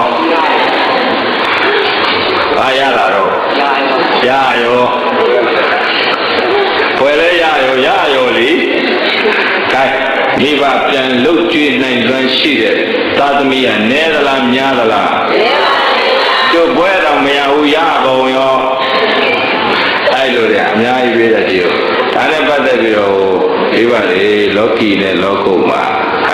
မိဘပေါ်ပြန်အကျိုးပြုနိုင်တာလောကုတ္တရာပဲရောက်တဲ့သာသမီးတွေဟာမိဘကျေးဇူးတည်တယ်မှန်လားပြေးတဲ့ကြီးကျေးဇူးနဲ့ဆက်တယ်ဦးဇင်းတို့ဘုန်းကြီးတွေတောင်မှဆောင်းခံပြီးတော့မိဘကိုကြွေးကောင်းတယ်အဲ့လိုရှိပါတယ်ဒါတွေကဒီသာသနာနဲ့နီးမှဘုရားရဲ့ဆုံးမတွေသိမှမိဘကျေးဇူးဆက်ကြမှာပေါ့ဒါမြန်လောကီပဲအားပေးအပွဲရဟောတဲ့ကာတွန်းတစ်ခုဖတ်တယ်တကယ်ချင်းတော့ဆယ်တော့မင်းဘာလို့တက္ကသိုလ်တက်မှာကွာတက္ကသိုလ်တက်မင်းဘွဲရပါပြီလေကွာနဲ့တက္ကသိုလ်တက်ဘွဲရတော့ဘာလို့မှာတော့နဲ့ဘွဲရရင်ကွန်ပျူတာသင်မယ်ကွာဒီနေ့ကွန်ပျူတာခက်မို့လားကွန်ပျူတာသင်မှာပေါ့ကွာဟ ဟုတ်ပါပြီတဲ့ကွန်ပျူတာပညာရေးသင်လို့ကျွမ်းပါပြီကွာတဲ့မင်းကွန်ပျူတာစက်တွေပြင်တတ်တယ်ဆင်တတ်တယ်တော်တော်မင်းကွန်ပျူတာပညာတွေကျွမ်းပြီဆိုတော့တဲ့ဖွယ်လဲရပြီတဲ့ကွန်ပျူတာပညာလည်းတတ်ပြီတဲ့အဲ့တော့မင်းဘာလုပ်မလဲတဲ့စိုက်ကားနေမယ်ဖွယ်ရကွန်ပျူတာခေတ်ပညာတတ်ကြီးကဘာလုပ်မှလဲတော့ဖွယ်ရပြီးစိုက်ကားနေရတဲ့လူတွေမျိုးမှာအများကြီးသဘောပေါက်ရလားဝဲရပြီးအလုံးလက်မဲ့ဖြစ်နေတာလေအများကြီးခဲတို့လောကီဘွဲကိုထင်ကြီးလုံးလို့ပြောပြတာပါသဘောပေါက်ရလားပြည့်တည်ခုလည်းသုတော်နာမင်းကြီးကသူ့တော့စัจ जा မင်းမဲ့ဖြစ်စေရင်ဖယားမဖြစ်စေချင်ဘူးဒီကြောင့်လုံးကိုအုပ်ချုပ်တဲ့မင်းမဲ့ဖြစ်စေချင်တယ်ဆိုပဲအဲ့ဖယားဖြစ်ပါသလိုသူနာသူတွေရဟန်းမြင်လို့ရှိရင်တောထွက်မှာဆိုလို့ဆိုတော့မှအဲ့ဒီမှာသူအိုလူနာဆိုတာမမြင်အောင်သူကတ်တက်နေပြီလောက်ထားတာ29နဲ့အရွယ်ကြီးသူနာတော်ထဲမှာပျော်ပါနေတာသူအိုမမြင်ဘူးပြေးတယ်သူနာမမြင်ဘူး29နဲ့ရောက်လာသည်ရှိကိုမင်းရွတ်တွနေတဲ့ဖိုးဘောသူမြင်ဘူးသလားမမြင်ဘူးလို့အဲ့မှာဥယျာဉ်ကစားထွက်လာ29နှစ်ကတောထွက်ချိန်ရတဲ့တန်းလေးနတ်တရားအဲ့မှာလူဦးရောင်ဖန်ဆင်းပြတော့သူယထာရင်းကိုမေးတယ်လေယထာရင်းဟိုချိကကုန်းကုန်းကွာကွာတောင်ဝေးထောက်ပြီးတော့အဲ့ဒါဘာခေါ်တော့နင်လားသူ့ကိုခေါ်ကြောင်းပါဟာကျွန်ုပ်တို့လည်းဒီလိုပဲအိုရအောင်ပါလားသူအဖေကမမြင်အောင်ထားတာလေတောထမှာသို့လို့လောကီအားပေးတဲ့စัจ जा မင်းဖြစ်စေခြင်းနဲ့အဖေခင်ရတို့တိုင်းပဲဟုတ်လားလေကြီးအဲ့ဒီမှာခန္ဓာရမွေးလာတဲ့တ attva မှန်သမျှအိုရမယ်လို့ဆိုတော့ချွေးဒီကြတဲ့တန်ဝေကရတယ်ဗျာဘူးရမတော်တော့နောက်ပြန်တဲ့အဲ့တော့အဲ့ဒါ28နှစ်ထဲဆိုကြပါစို့နောက်4လကြာတော့တခါဥယျာဉ်ကစား3လကြာတော့ထွက်ပြန်ရောဖက်တော့အဲ့ပါယောဂနှိမ့်ဆက်ခံရတဲ့သူနာကိုနတ်တရားဖန်ဆင်းပြလေးပြန်ရောရထားလေးဟိုမတနာเสียနာကျင်ပြီးအော်ဟစ်နေတဲ့ပုဂ္ဂိုလ်ကဘယ်လိုတော့သူနာပေါ်ကြောင်းမှာမင်းသားဘူးရောနိုင်ရောဗြဟ္မောအကုန်လုံးကမွေးဖွားလာတဲ့တတ်တော်တွေတနေ့ဘာဖြစ်ရမှာသိရပါဗျာသိချင်းတင်အကြောင်းကြားလိုက်တာနဲ့အဲ့ချက်သိမ်းမွေးခြင်းတွေထားချွေးစောတွေပြန်လို့အလောင်းတော်သိတ္တသမင်းသာတန်ဝေကရတယ်တော်ပြီဥယျာဉ်မကစားကြတော့နောက်ပြန်လဲနောက်တစ်ခါ3လကြာလို့အဲ့ချိန်မှာတော့ညီးဝဲတော့ထွက်ခြင်းနဲ့စိတ်တွေတော့ဖြစ်နေဘယ်လိုဘဝနဲ့တရားကိုရှာရမလဲလို့အကြံစီလေးဖြစ်နေပြီဗျနောက်3လလည်းကြာတော့အဲ့မှာဥယျာဉ်ကစားထွက်ပြန်အဲ့ကြတော့နောက်ဆုံးယဟန်နမိတ်ပြတာဘာနမိတ်တော့ယဟန်နမိတ်ပြတော့ဟာစဉ်းစားတာဘုဒ္ဓနာတတ်သိတတ်တဲ့သဘောရှိရင်မအိုရမနာရမသိရတရားလည်းရှိရမယ်တဲ့သူဟောသူနာသူတိနမိတ်တွေမြင်တော့အလောင်းတော်တွေးတဲ့အတွေးဟာခင်ဗျားတို့ကျိုးတို့တွေးတာနဲ့တူရဲ့လားတူပါဘူးဘိုးကြီးဖွားကြီးခင်ဗျားတို့ကျိုးတို့နေတိုင်းတွေ့နေတာပဲငါတို့လည်းဒီနေ့အိုဟာဥမှာပဲအိုခြင်းတရားဟာကြောက်စရာကောင်းတယ်နာနေတဲ့ဆေးရုံသွားရင်လူနာတွေမတွေ့ဘူးလားဆေးရုံမရောက်ဘူးလားအာမလေးလူနာတွေအောက်ဆီဂျင်တွေတက်လို့အော်ဟစ်လို့မြင်တာပဲရပါဘူးတန်ဝေကလည်းမရဘူးကြီးဝေကလည်းမရဘူးဟုတ်လားပဲလေငါတို့လည်းဒီနေ့ဒီကိုခံနိုင်တယ်ငါတို့ဒီလိုမျိုးဖြစ်ရင်လည်းဒီယောဂမျိုးဘယ်လိုစိတ်နဲ့ရင်ဆိုင်မလဲအဲ့ဒီယောဂနှိမ့်ဆက်ခါရကပြင်းထန်လို့နဲ့ဝေဒနာတေကန်ကြီးနှိမ့်ဆက်မဲ့ဝေဒနာကိုရင်ဆိုင်နိုင်တဲ့စိတ်ဓာတ်ရအောင်ဝိပဿနာတရားငါတို့ကြိုတင်အားထုတ်ထားမှလို့တွေးဘူးတဲ့သူလည်းညှိုးထောင်းတွေးရင်တကယ်အားထုတ်ထားမယ်မှားရပြီလားရှိအတော်နည်းတယ်နော်လူနာတွေ့တာပဲလူနာတွေ့သူ့ဘာလူနာတာပဲတဲ့ကိုယ်နဲ့မဆိုင်တယ်လို့ပဲဘယ်တော့မှကိုကမနာမဲ့ပုံနဲ့တာဝေ ွေကရရလားရပါဘူးဗျာမရဘူးသိတဲ့လူတွေသုတ်တန်လိုက်မပူဘူးလားပူပါဗျာဟောဘူးတာပဲသုတ်တန်ရောက်လိုက်ပွေဟောတရားရှိလို့တာဝန်ရှိလို့မကောင်းတဲ့လို့လိုက်ပို့လိုက်တာပါပဲငါတို့လည်းဒီရောက်ရအောင်မှာဟဲ့အိုရင်ကင်းရနာရင်ကင်းရတီရင်ကင်းရမတီရနိဗ္ဗာန်အငြိမ့်တတွေ့အောင်ရှာမယ်ဘုရားလုံးတော့အဲ့ဒါတွေ့ပြီအိုခြင်းသဘောရှိရင်မအိုတဲ့သဘောလေရှိရမယ်နာခြင်းသဘောရှိရင်မနာခြင်းသဘောလေရှိရမယ်တည်တဲ့သဘောရှိရင်မတည်ရလေရှိရမယ်လောကကြီးမှာအမောင်ရှိရင်လင်းရှိတယ်ဖြူရှိရင်အမဲရှိတယ်အလေးရှိရင်အမြင့်ရှိတယ်တည်တဲ့သဘောရှိရင်မတည်ရသဘောလေရှိရမယ်အဲ့ဒီမတည်ရတရားကိုငါရအောင်ရှာမယ်ငါတွေ့ရှိပြီဆိုရင်အိုနာတိနှိမ့်ဆက်ခံရတဲ့လူနာပြမှာတတ္တဝါတွေကိုအိုနာတိလွတ်ရလမ်းကိုငါပြမယ်ကဲအလောင်းတော်တွေးပုံနဲ့ခင်ဗျားတို့ကျုပ်တို့တွေးပုံတူရဲ့လားတူပါဘူးအဲ့ဒါမတူလို့ပဲခင်ဗျားတို့ကျုပ်တို့တော့မထွက်နိုင်သေးတာပဲဟောတော့တွေးနေအဲ့ဒီမှာယဟန်နမိတ်မြင်တော့မင်္ဂလာရှိရဲ့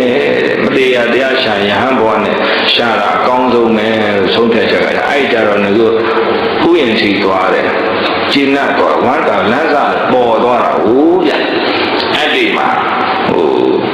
ကားတော်လေးရဟုတ်လားအဲ့ဒီချိန်မှာမွေးတာပါပဲတောထွက်မလို့ကြံစီနေပြီဟုတ်ကလားအဲ့ဒီချိန်မှာ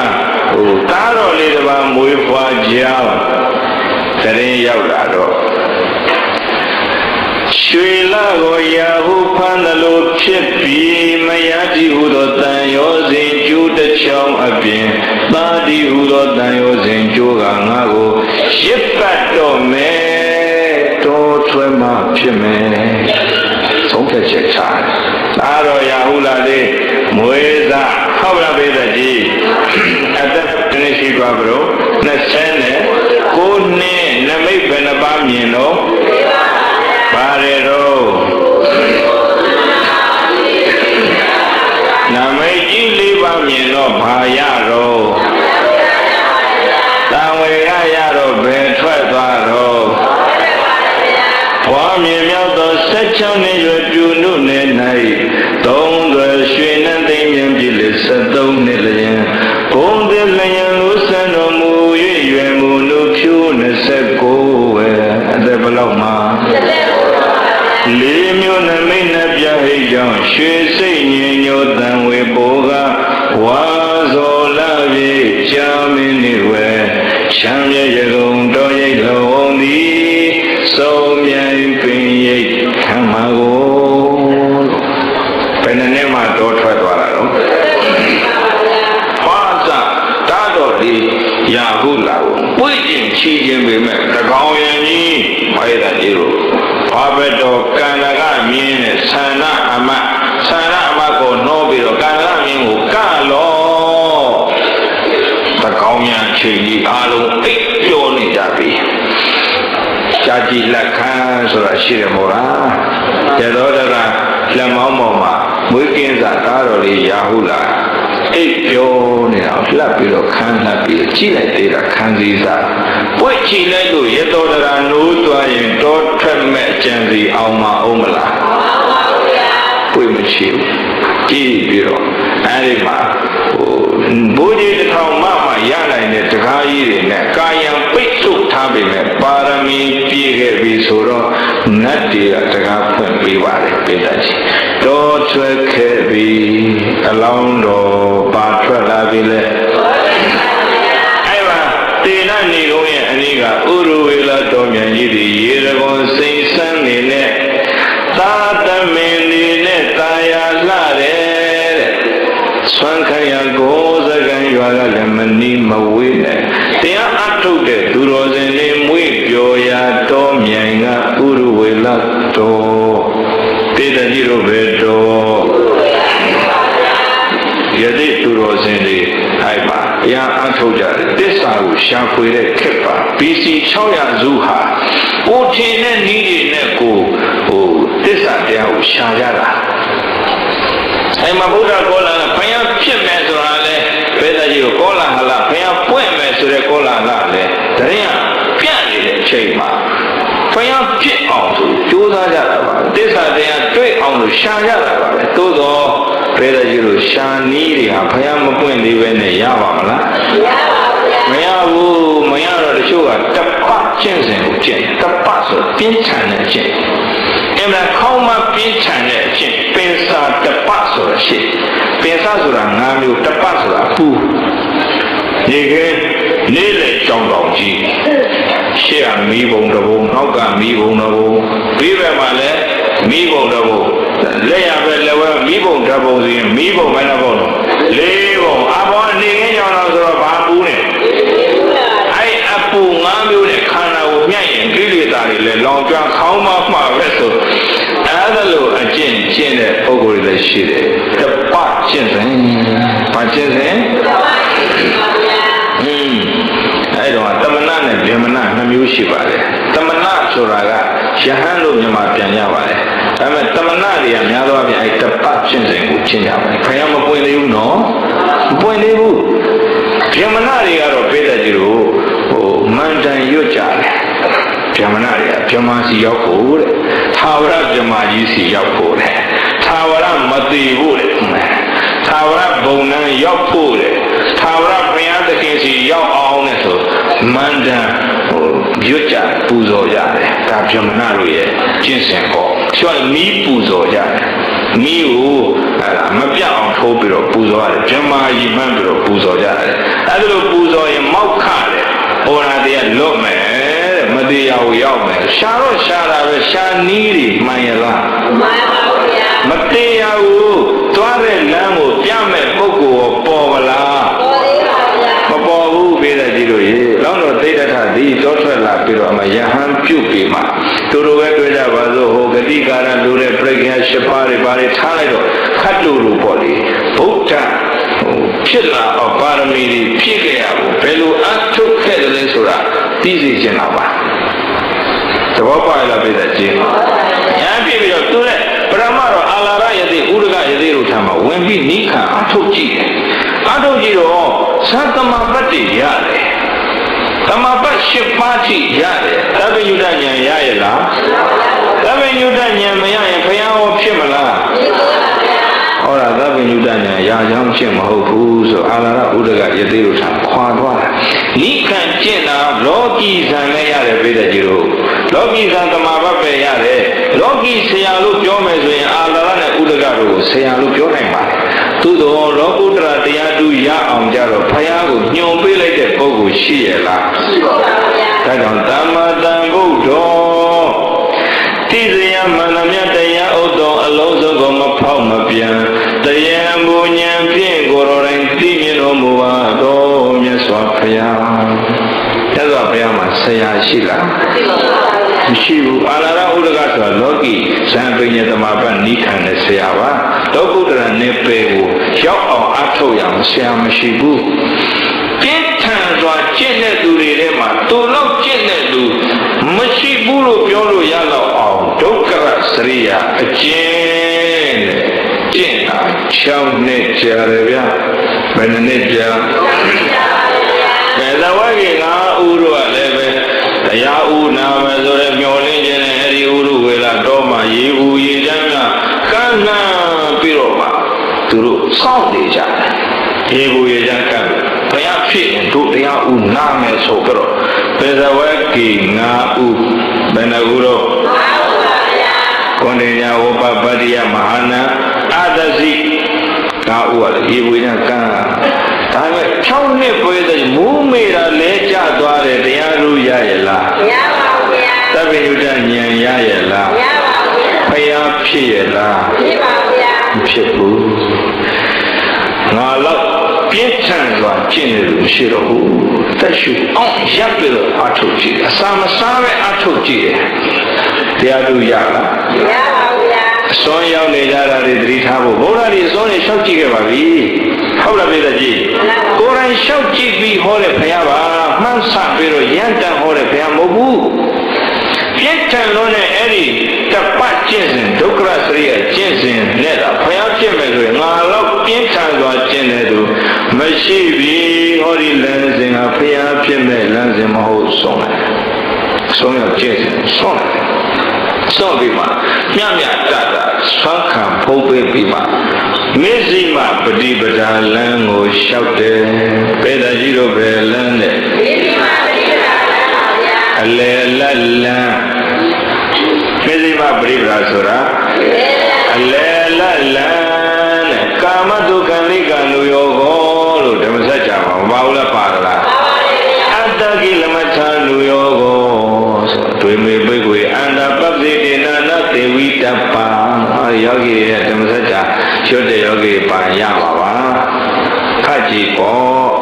နော်တရားလူရအောင်အားထုတ်တဲ့ပုဂ္ဂိုလ်ဆိုတာတဲ့အစွန်းနှစ်ပါးကိုမမီဝဲရပါအစွန်းဘယ်နှပါးကာမတုခံလေးကံတို့ယောဂကာမဂုဏ်အာယုန်လေးပေါ်မှာမြင်မြင်ရှက်ရှက်ကြီးခံစားနေတဲ့လောဘအစွန်းဘာအစွန်းတို့တိရထဘဝနဲ့20ဟလာ9နှစ်အထိ16နှစ်သားနဲ့73နှစ်ကြာနန်းစီတွေနေခံစားခဲ့တာမလား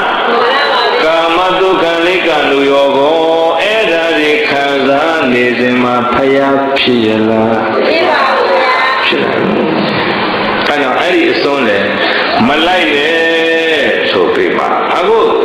သူတို့ရတော့6နှစ်ပြင်းထန်အထုကြည့်တာခန္ဓာကိုယ်ကိုဘာလို့ဖြစ်ပင်မကောင်းအောင်ညင်းစေနှိမ့်ဆက်ဖြစ်လဲမူးမေလဲကျသွားတဲ့လက္ခဏာတော့ကြီးငယ်တွေပျောက်ကုန်သည်ထိအပြင်းထန်ခန္ဓာကိုယ်ပင်မအောင်ညင်းစေနှိမ့်ဆက်ပြီးတော့ကျင့်တာဖယားဖြစ်ရလားဖြစ်ပါဗျာအတ္တကိလမထာနုယောကိုမိမိခန္ဓာကိုယ်ကိုပင်မအောင်ညင်းစေတဲ့အကျင့်များဖြင့်တရားရူရရလားမရပါဘူးဗျာဇွေနှစ်ပါးကုန်သောအန္တစွန်းတို့ကိုပပတိတေနတရားရူရအောင်အားထုတ်မဲ့ယဟန်ဒီယောဂီပုဂ္ဂိုလ်သည်နာဒေဝိတ္တဗမမီဝဲရပါဘူးရဲ့လို့တထနာတော်ဆရာဘုရားရှင်ကိုရောမြတ်သည်ကထေတိကောင်းစွာမသွေဟောကြားတော်မူခဲ့ပါပေသတည်း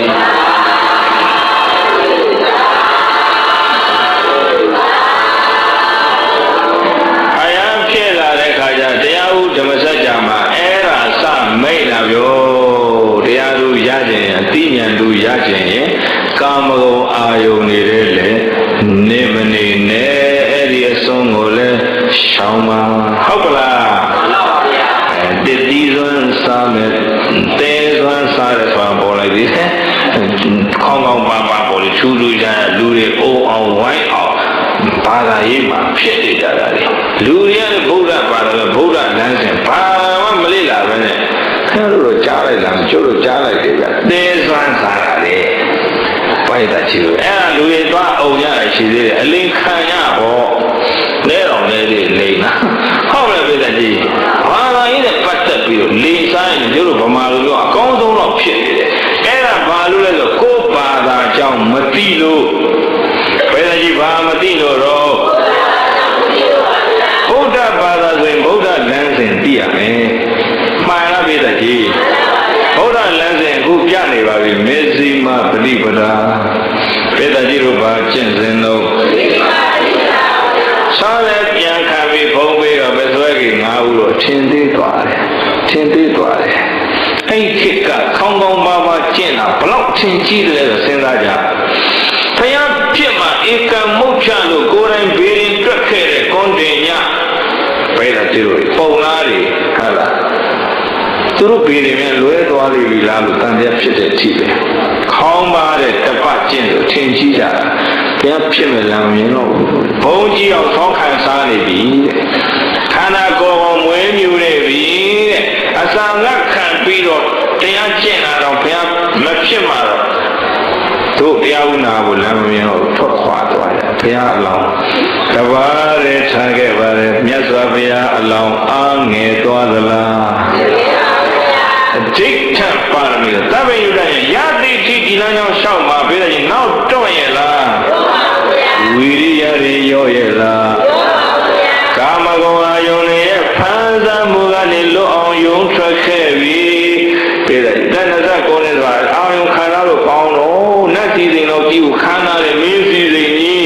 ရုံးထွက်ဖို့လွယ်ပါမလား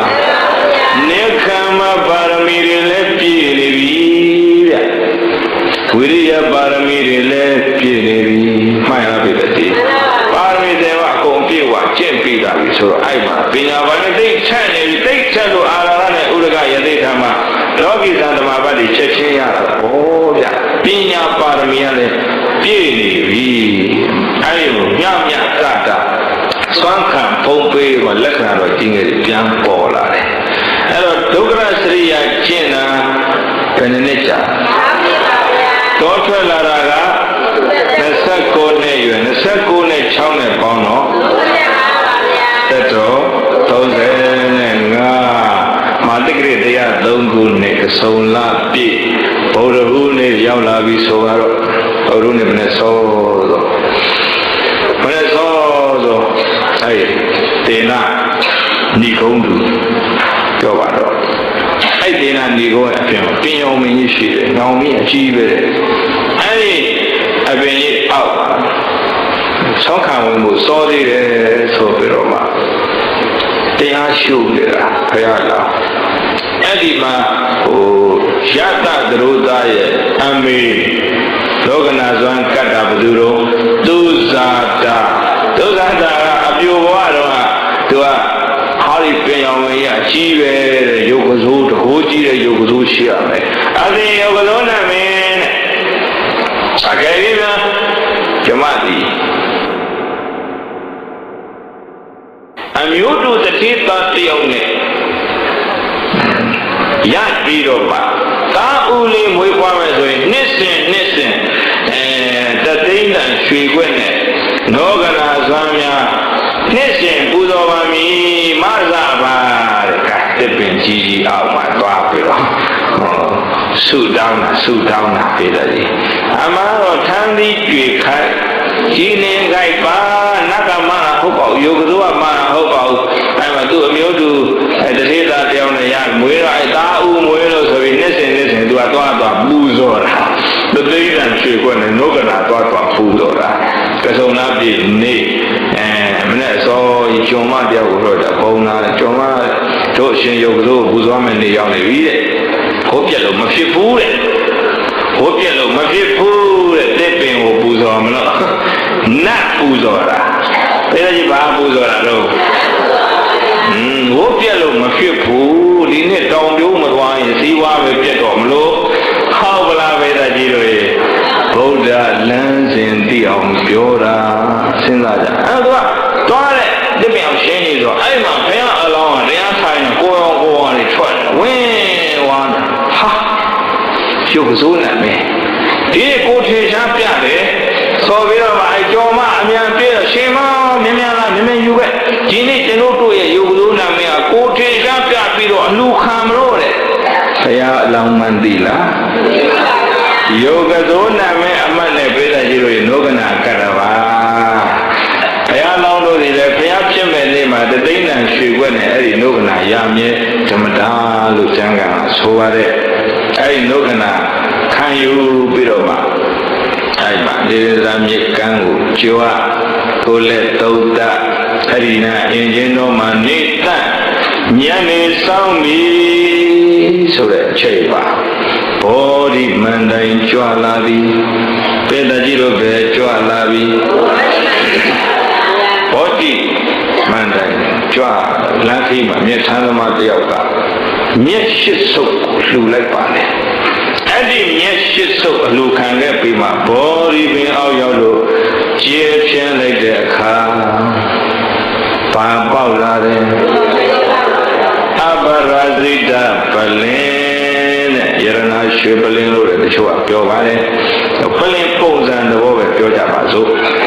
ယရနာရွှေပလင်ပေါက်တာမဖြစ်နိုင်ဘူးလားဆိုတော့ဒီလောက်ပြီးခဲ့စွန့်ခဲ့တဲ့ပါရမီ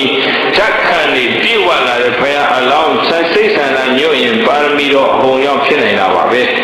အဲ့ဒီဘောဓိပင်နဲ့ရွှေပလင်မှာ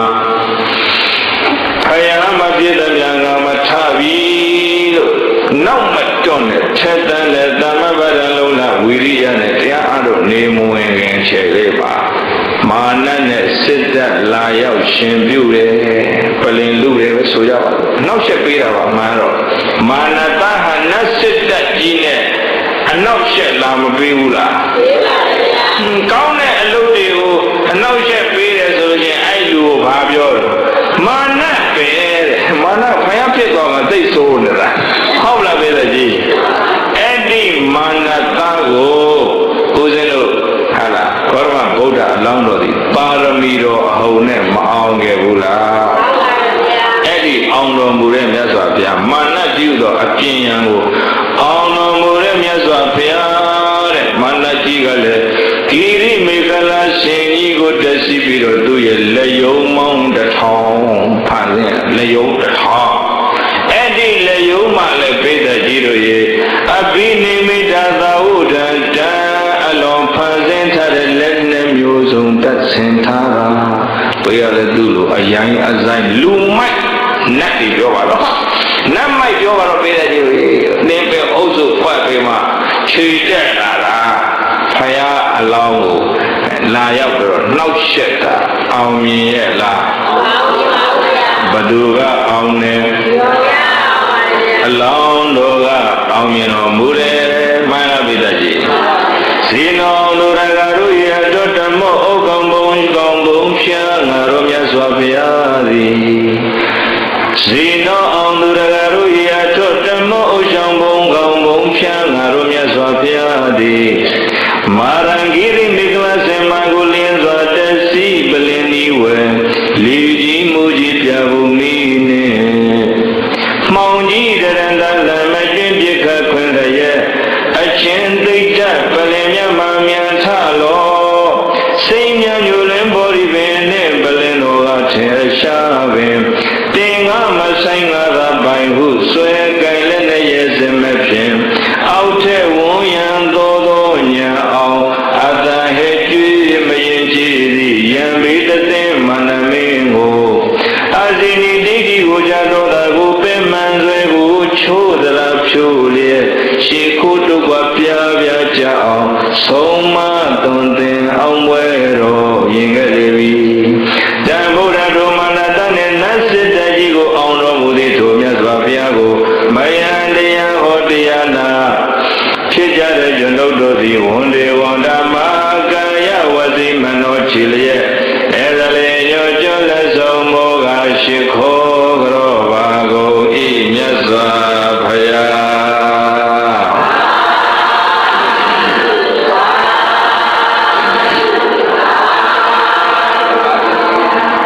ပါရမီတော်အဟုန်နဲ့အဲ့ဒီမာနနဲ့စစ်တပ်ပြုသောအပြင်းရန်ကိုအောင်ပါတယ်ပိဿကြီးတို့ဘာယံကို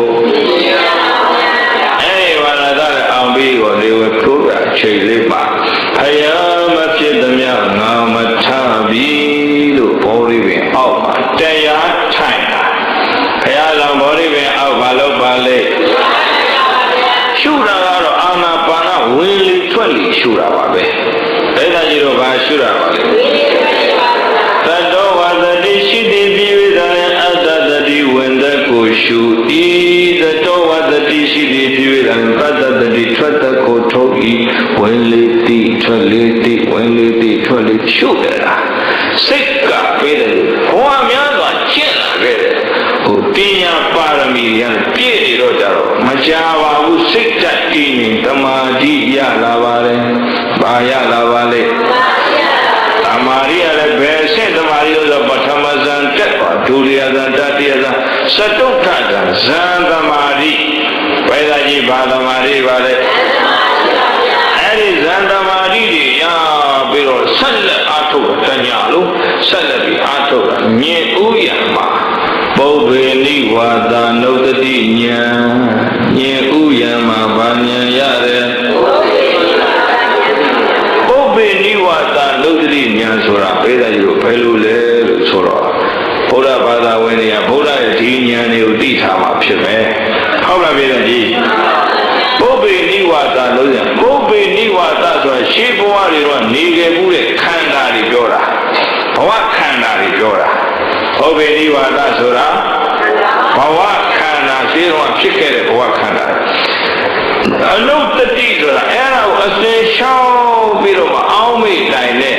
ညာအမြင်တဲ့အဲ့ဒါကိုပုပ္ပေနိဝါဒနုဒတိညာသူ့ဘဝကိုသူပြန်ကြည့်လိုက်ရင်ဟောသိတ္တထဘဝမရောက်ခင်တော့ဩနာပြောသေတကေတုနတ္တဘဝဩသေတကေတုနတ္တဘဝမရောက်ခင်တော့ဝဇ္ဇန္တရာမင်းဘဝဝဇ္ဇန္တရာမင်းဘဝမရောက်ခင်တော့ဘယ်ဘဝဘဝတွေကိုအစဉ်လျှောက်ပြီးတော့သိနိုင်မြင်နိုင်တဲ့ညာတာမန်သိရလားတော့မဟုတ်ဘူးဧဝနာမောနာမေဘလို့ခေါ်ခဲ့တယ်ဆိုတာသိတယ်အဲ့ဒီဘဝတော့နာမည်ကဘလို့ခေါ်တယ်ဧဝံကိုတော့ဘယ်မျိုးဘယ်နယ်မှာဖြစ်ခဲ့တယ်ဆိုတာသိတာဥပ္ပေနိဝါဒနုဒတိညာဘာညာမလဲဧဝံဝံတော့ဤကဲ့သို့သောအရေးစင်းရှိဤယတအရေးစင်းကဘယ်လိုရှိခဲ့တယ်ဆိုတာပြန်ပြီးတော့မြင်နိုင်တဲ့ညာဉာဏ်ဥယံမာရတာပေတကြီးတို့ဘယ်ယံမာလဲဧဝနာမောဧဝံကိုတောဧဝံဝံနောဧဝမဟာရောဘေဘဝတုန်းကဘယ်လိုစားတော့ဒီစားခဲ့ရတယ်ဆိုတာသိတယ်ဧဝံဒုက္ခဒုက္ခပရိသဝေဒီဘယ်လိုဒုက္ခဒုက္ခတွေခံစားခဲ့ရတယ်ဆိုတာအကုန်ပြန်ပြီးတော့မြင်နိုင်တဲ့ဉာဏ်ဧဝမာယုပရိယံတော်အသက်ပိုင်းခြားဘလောက်နေခဲ့ရတယ်ဆိုတာပါသိနိုင်မြင်နိုင်တဲ့ဉာဏ်ဥယံမာရပါပြီဘုရားမဖြစ်သေးဘူးဉာဏ်ဥယံမာပုပ္ပေနိဝါဒနုဒတိဉာဏ်မရဘူးလားအဲ့ဒီဉာဏ်နဲ့ကြည့်လိုက်ရင်ခင်ဗျားတို့တို့ဘဝတွေကြည့်လိုက်ရင်ဟောဒီဘဝမတိုင်ခင်ဘယ်ဘဝအစဉ်လျှောက်အကုန်မြင်တယ်ဗျခင်ဗျားတို့တို့ဘိုးတယ်ဘုရားဟောလားပြေတဲ့ကြီးဆက်ပြီးတော့အထုတ်လိုက်တာညစ်လေရမှာဒိဗ္ဗစကုညာတကောင်ယံမှာဘာညာရဒိဗ္ဗစကုညာဆိုတာကနတ်မျက်စိလိုပဲတတဝတူတယောက်ရဲ့သုတိနဲ့ပရိသန်တွေကိုသိတယ်တေဂာနိစိတ်အခြေအနေဘယ်လိုရှိတယ်သိတယ်လောဘဖြစ်နေလားဒေါသဖြစ်နေလားမောဟနဲ့သိသလားဆိုတာသိပါတယ်သုတိသိတာပရိသန်တွေကသိပြီးတော့ဟိုဘက်ဘဝဘယ်ရောက်သွားလဲဆိုသိတယ်ငရဲကျသွားသလားတိရစ္ဆာန်ဖြစ်သွားသလားပြိတ္တာဖြစ်သွားသလားနတ်ပြည်ရောက်သွားသလားလူပြည်လားဗြဟ္မပြည်လားအကုန်မြင်နိုင်တဲ့ဉာဏ်ဒိဗ္ဗစကုဉာဏ်တကောင်ယံမာရတာဘာဉာဏ်လူဘဝရာတော့ရခဲ့ပါဘုရားတရားသံဃာယရဏသုံးပါးနဲ့ဝေးပြီးတော့ပါစီစိန်ဥစ္စာတွေပဲရှာအဲ့မှာရှာရင်ဖွယ်အသက်ကြီးလာပါရင်နဲ့ဝေးဘုရားမသိတရားမသိသံဃာမသိဒုစရိုက်တွေနဲ့နေတပ်ဖြတ်မြင်စမှုမတရားယူမှုသူအိမ်ယာလွန်ကျူးမှုအဲ့မှာလေးညာလဲစားမှုအယက်သေးသာတောက်စားဒုစရိုက်တွေပွားပြီးဒုစရိုက်နဲ့ပြည်နေတဲ့သူတွေသိရင်ငရဲကြတာမြင်တော်မူတယ်အဲ့မြင်တယ်အဲ့လိုမြင်နိုင်တဲ့ညာကိုဘာခေါ်တော့ဒိဗ္ဗစကုညာဘုရားတရားသံဃာယရဏသုံးပါးနဲ့နီးတဲ့သူဒီလိုတရားတွေနဲ့နီးတဲ့သူတွေကြတော့ကိုယ်နဲ့လည်းဒုစရိုက်တွေမလုပ်ဘဲနဲ့ရှောင်းမတတ်ဘူးဘုရားမယူဘူးသူအရာတော်ကျူးဘူးကောင်းဖို့ဒုစရိုက်တွေပြုတ်တယ်နှုတ်နဲ့လည်းဒုစရိုက်မပြောဘူးကောင်းတာမှန်တာအကျိုးရှိတာပြောတယ်စိတ်နဲ့လည်းမကောင်းတာမကြံဘူးကောင်းတာပဲကြံတယ်သူစရိုက်နဲ့နေတဲ့သူတွေဘာနဲ့နေအဲ့လိုလူတွေသိပြီးတော့ကောင်းရာသုခတိလူပြည်နတ်ပြည်ရောက်သွားကြတာလေမြင်နိုင်တဲ့ဉာဏ်တဲ့အဲ့ဒါတကောင်ယံမာရတာဘာဉာဏ်လို့အဲ့ဒါလို့သိမြင်ပြီးမှဘုရားဟောတာလို့ကြည့်လိုက်သိတယ်အဲ့ဆက်အားထုတ်လိုက်တာနလန်မိုးတောက်အလင်းရောက်တော့အာတဝေခယဉာဏ်ဘာဉာဏ်မလဲကိလေသာအာသောတွေအကုန်လုံးကုန်ခန်းစေပြီးမှအဲ့ဒီမှာသဗ္ဗညုတရွှေဉာဏ်တော်ကြီးကိုရဗုဒ္ဓစင်စစ်ဖြစ်တော်မူပြီးသက်တော်ဘယ်နှစ်မှာတော့30နဲ့9နှစ်ပေါ်ဒီပဲနဲ့ရွှေပလင်မှာဘာပွင့်လာပြီလဲတော်ရင်ငယ်မော6နှစ်ကျော်၍ခါတော်တဖုံးပွဲချိန်တုန်းကကဆုံလာပြည့်ဆင်မင်းနေဝဲဘယ်နှစ်မှာတဲ့မြေပရမိပလင်ကိုတရွှေညောင်တော်ကြီးပိတံထီနဲ့မကြီးကြည်လူနေတော်မူလျက်ရံရောခပင်အမိုက်သိန်းကိုအရှင်းပဲဖြောက်အလင်းရောက်ကထွန်းတောက်ပုံတော်တောင်းလုံး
ဘပါဠိနလူနဲ့မြမတ္တဝါအလုံးတို့ဤဟိတယလောကုလောကီနှလေးအကျိုးပွားတူဖို့လို့ငါဘောတော်သစ္စာလေးပါးမြတ်တရားကိုပိုင်းခြားခြင်းလင်သိမြင်ပညာမြတ်ဖရာသည်လောကီကာမရူပအရူပဟုလောကသုံးခွင့်ဘုံအပြင်၌တမုပ္ပန္နောကောင်းစွာမသွေပွင့်ထွန်း၍လာခဲ့ပါပေသတည်း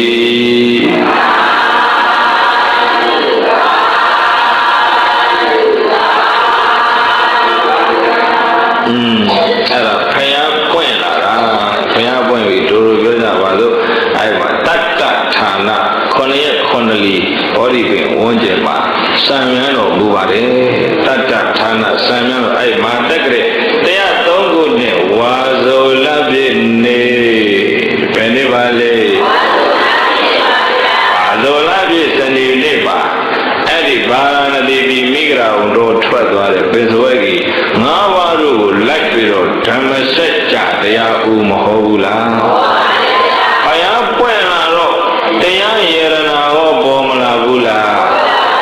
အဲ့တရားယရနာပေါ်လာတော့အဲ့မှာပိစဝဲကြီး9ပါးတို့ကြီးစင်ကြတဲ့ဝါဒလာပြည်နဲ့စပြီးတော့တဏိတဘာသောတာပန်နေဖြစ်ကြတာ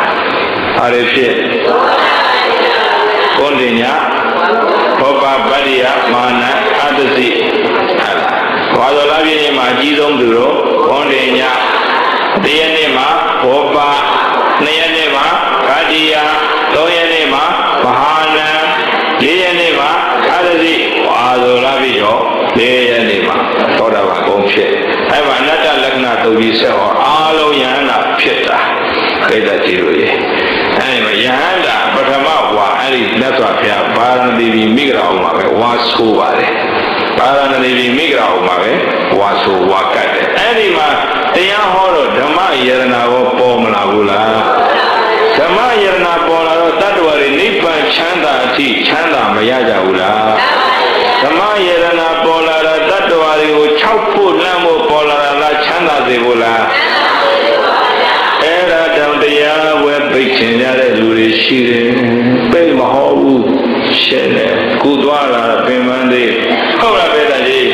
ကျတော့တရားဝဲတော့ပိတ်ပါဘူးဘာလို့လဲကျတော့နိုင်ငံရေးသမားတွေနဲ့မှမဆက်ဆက်တာနိုင်ငံရေးသမားတွေနဲ့ဆက်ဆက်ရင်ပိတ်ချင်ပိတ်မှာပေါ့ပိတ်လည်းမဟုတ်ဘူးမဟုတ်ရတဲ့သက်သာတယ်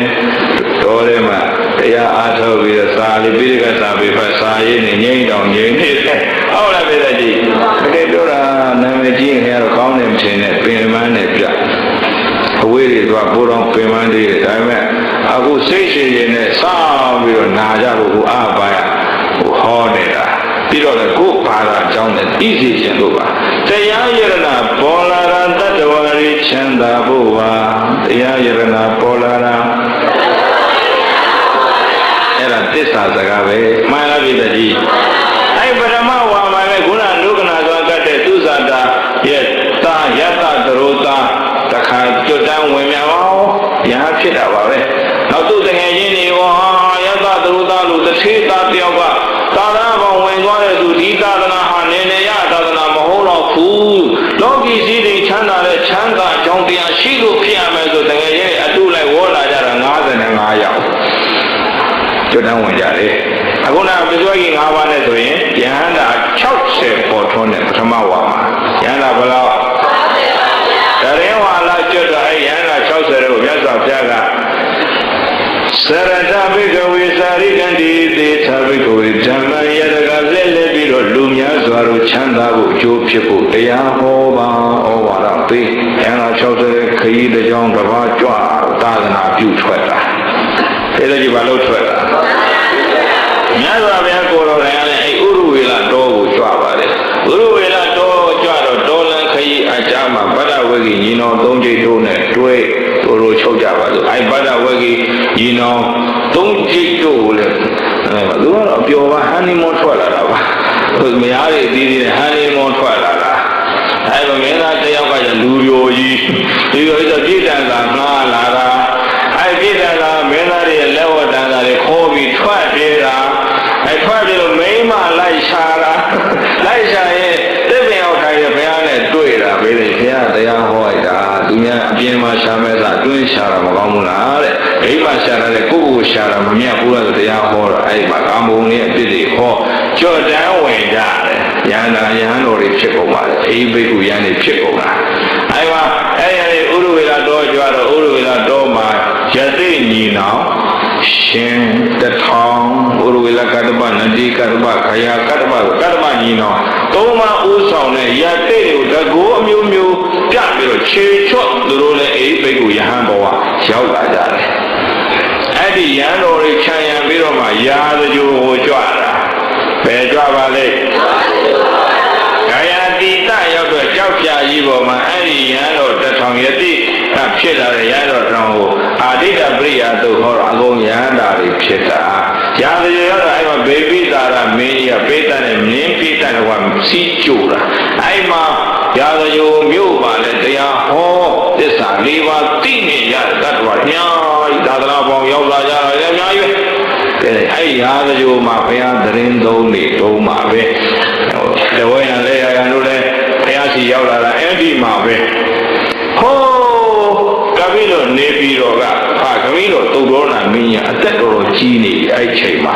သူသားတော်ထွက်သွားကြတဲ့ဘုရားဖြစ်လေဗလားလို့နားဆွင့်နေတာအခုရာဇဂိုရောက်နေပြီဆိုတဲ့သတင်းကြားရတော့ငါသားဘုရားကိုဖူးခြင်းနဲ့မတည်ခင်ငါသားကိုဖူးဝင်ပေးကြပါအမတ်တော်အဲ့ပါရာဇဂိုကိုအမတ်တထောင်တဲ့ဘုရားပင်လို့လိုက်တာဟောရောက်တော့ဘုရားစီတရားဟောတာအကောင်ကျော်တန်းဝင်ရတာဖြစ်ကုန်ကြရဟန်းဘောကရကုန်ကြပြန်မလို့ဘုရားသမဘာခံစားဖလားနဲ့ညောတာဖျားအဲ့ဒီမှာနောက်ထပ်အမတ်တကောင်လို့အဲ့တို့လည်းဟောရောက်တရားနာကုန်ရဟန်းနာတွေဖြစ်ကုန်ကြတယ်ပြန်မလို့၈ကြိမ်၉ကြိမ်နောက်ဆုံးကြတော့ဖားပက်တော့ကာလုဒာယီဘယ်လိုပါလဲ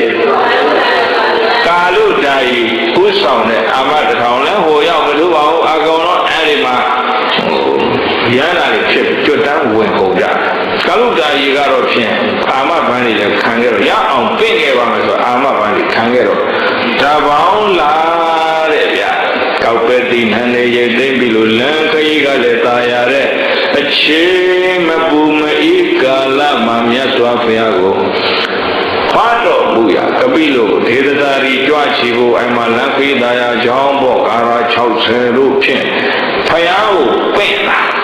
ကာလုဒာယီဘယ်သူပါလဲညသာသာအဲ့မှာတပေါင်းလာပြီးကျော်တရက်ကစကြွတယ်ဆိုကြပါစို့ဒီယူဇနာတော့60ဝေးတယ်တနေ့ကိုတယူဇနာပဲဟိုနေ့မှန်မှန်လေးပဲကြွတာယူဇနာ60ဆိုတော့ဘယ်လိုကြီးတော့ဘယ်နှလကြွအောင်2လကြွမယ်တပေါင်းလာပြီးတကူလာပြီးအဆုံလာပြီးတော့မှရောက်မယ်ဟုတ်လားပြည်သားကြီးအဲ့ဒီလမ်းခရီးတော့နားတဲ့ချိန်မှာကာလုဒာယီမထေတဲ့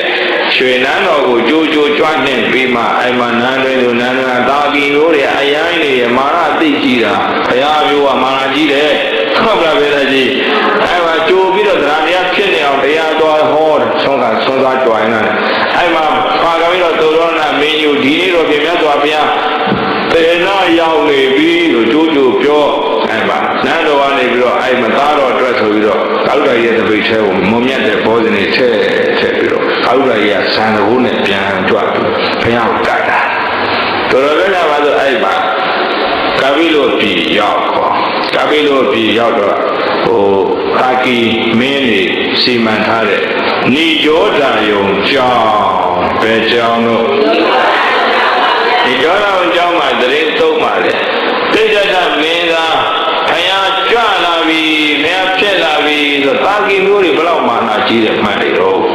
ငယ်တဲ့လူတွေကိုရှေ့ကတွန်းလှော်တာမင်းတို့ကငယ်တယ်သွားရှေ့ကသွားတယ်ဦးချတယ်တို့ကသူ့ထက်ကြီးတယ်တဲ့အသက်ကြီးတယ်တဲ့ဦးမချနိုင်ဘူးတာကီမျိုးကမာနကြီးတာငယ်တဲ့လူတွေရှေ့ကတွန်းတော့တယ်ဦးမချခြင်းလို့ဒါကြီးဘာဖြစ်လို့တော့ဒီတဲ့တော့ကြီးရဲ့လူတွေရှေ့ကပါပါတယ်မွေးတာတော့မာနကြီးမို့လားမာနကြီးသလားမာနကြီးကကြောက်တယ်တော့လာတော့ဘူးအဲ့ပါဘုရားအမျိုးတွေကတော့မာနကြီးတယ်အဲ့ဒါသိတယ်ဘုရားကကောင်းငင်ပြန်တဲ့ရေမီအစုံတကူကုန်တွေပြပ bima mamana jazire turona mi ko ran usha jan le lu mane ye akon usha kon awra be la ji pyan la ja da badu ma so ma phit ke bu so nan do ko so bo wi twa ma phit bu ma phit do ai maအခုနအမတ်တွေကနေမင်းပြန်လို့တဲ့အမတ်တွေဖြစ်တဲ့ယဟန္တာတွေကိုရသိတဲ့ကောင်ဖြစ်လာတဲ့ယဟန္တာ2000ရဟန္တာဘယ်လောက်တော့ချမ်းရံပြီးတော့မြို့လဲဆောကလဲတာတပိတ်ပိုက်အိမ်စဉ်ရတာအိမ်စဉ်ရတော့ပိဿာကြီးတို့နန်းတော်ပဲလေရောက်တော့ခမင်းတော်သုံးလုံးနာမင်းကြီးကဒေါနဲ့မောနဲ့လမ်းပေါ်မှာဆောရနေတဲ့ဘုရားရှိတယ်တားတော်ဘုရားမီးတော်ကိုအရှက်ရအောင်လှုပ်ထားလာတဲ့ခွက်မဲကြီးနှခမ်းပြတ်ကြီးလက်ထဲဆွဲပြီးလိုက်တောင်းစားနေရသလားတဲ့ဟောဒီသားက2000လောက်ကိုဖာခမီးတော်မကျွေးနိုင်ဘူးထင်လို့လားဘုရားအေးစီးပြန်အမိတ်ရှိတယ်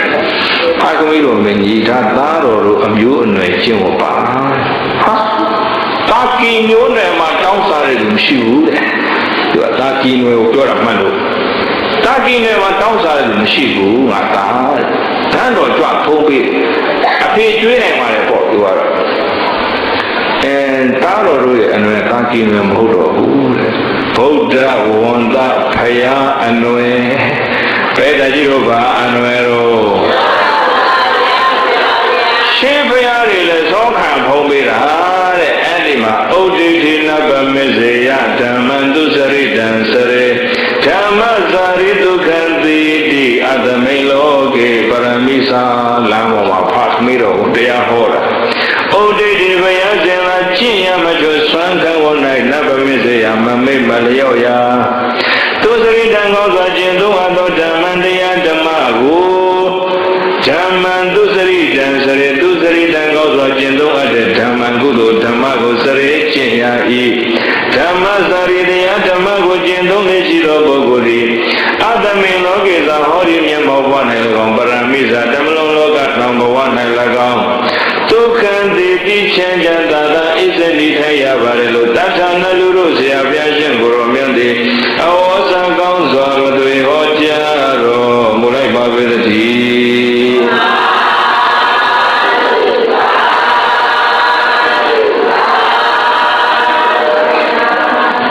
အဲ့ဒီကာထာဟောလိုက်တဲ့အခါမှာဖခင်ကြီးတော်မင်းကြီးသောတာပန်တည်တယ်ဗာတိသွားနောက်နန်းတော်ပင့်သွားတာပါပဲနန်းတော်ရောက်တော့လည်းပဲအဲ့မှာဓမ္မသုစရိတံစရေစတဲ့ကာရဟောပြန်တော့အနာဂံတဂရဂံတည်တယ်နောက်တော့ဓမ္မပါဠဇတ်ကိုဟောတဲ့အခါအနာဂံတည်တယ်အဲ့ဒီနေ့မှာပဲ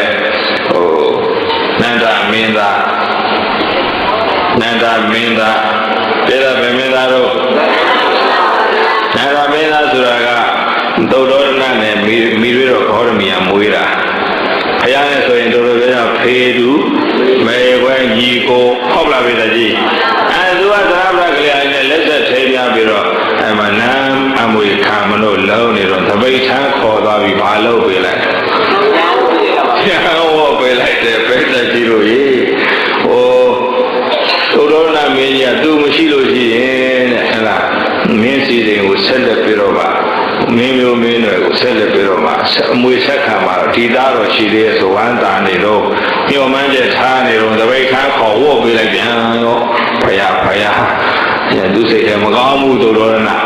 9 ရက်လောက်ရှိတဲ့အခါကျဒကာသား2000နဲ့နန်းတော်နဲ့သုံးဖုံးပေးကြွတော့အဲ့မှာရသောတရာက9 နှစ်သားလေးကြာဟုလာဘူးသိချာပြင်ဆင်ပေးပြီးအာသာတွားဟိုကမင်းအဖေတဲ့ဖယားကိုလည်းညှိုးထိုးပြပြီးရသောတရာကအမွေတောင်းခိုင်းတာဘယ်လိုရသောတရာကဘာတောင်းခိုင်းတာ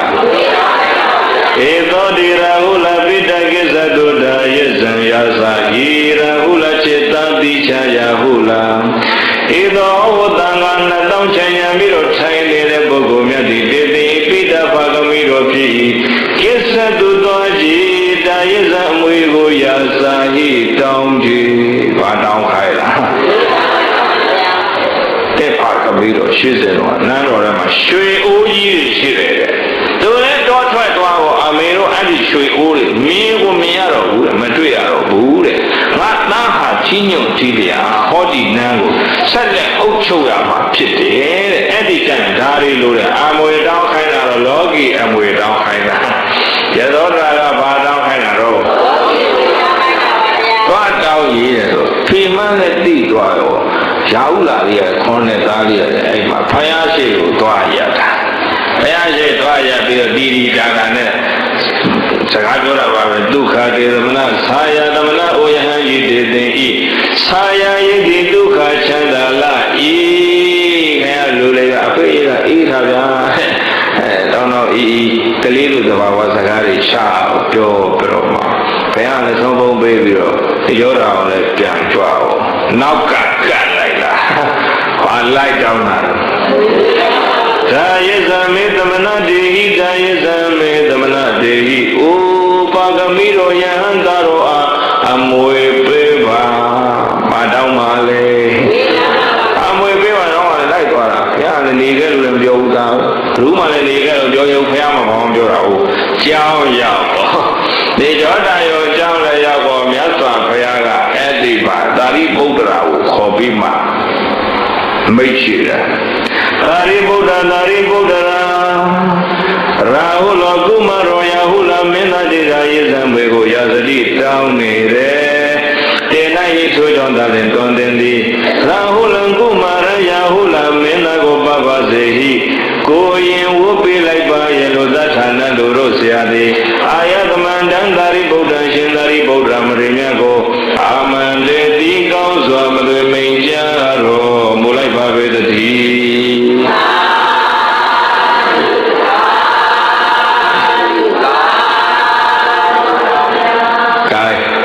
ဒီလိုရေနောက်ကတောင်းလို့ဟာသင်္ကန်းကဆွဲပြီးတော့လိုက်လာတာက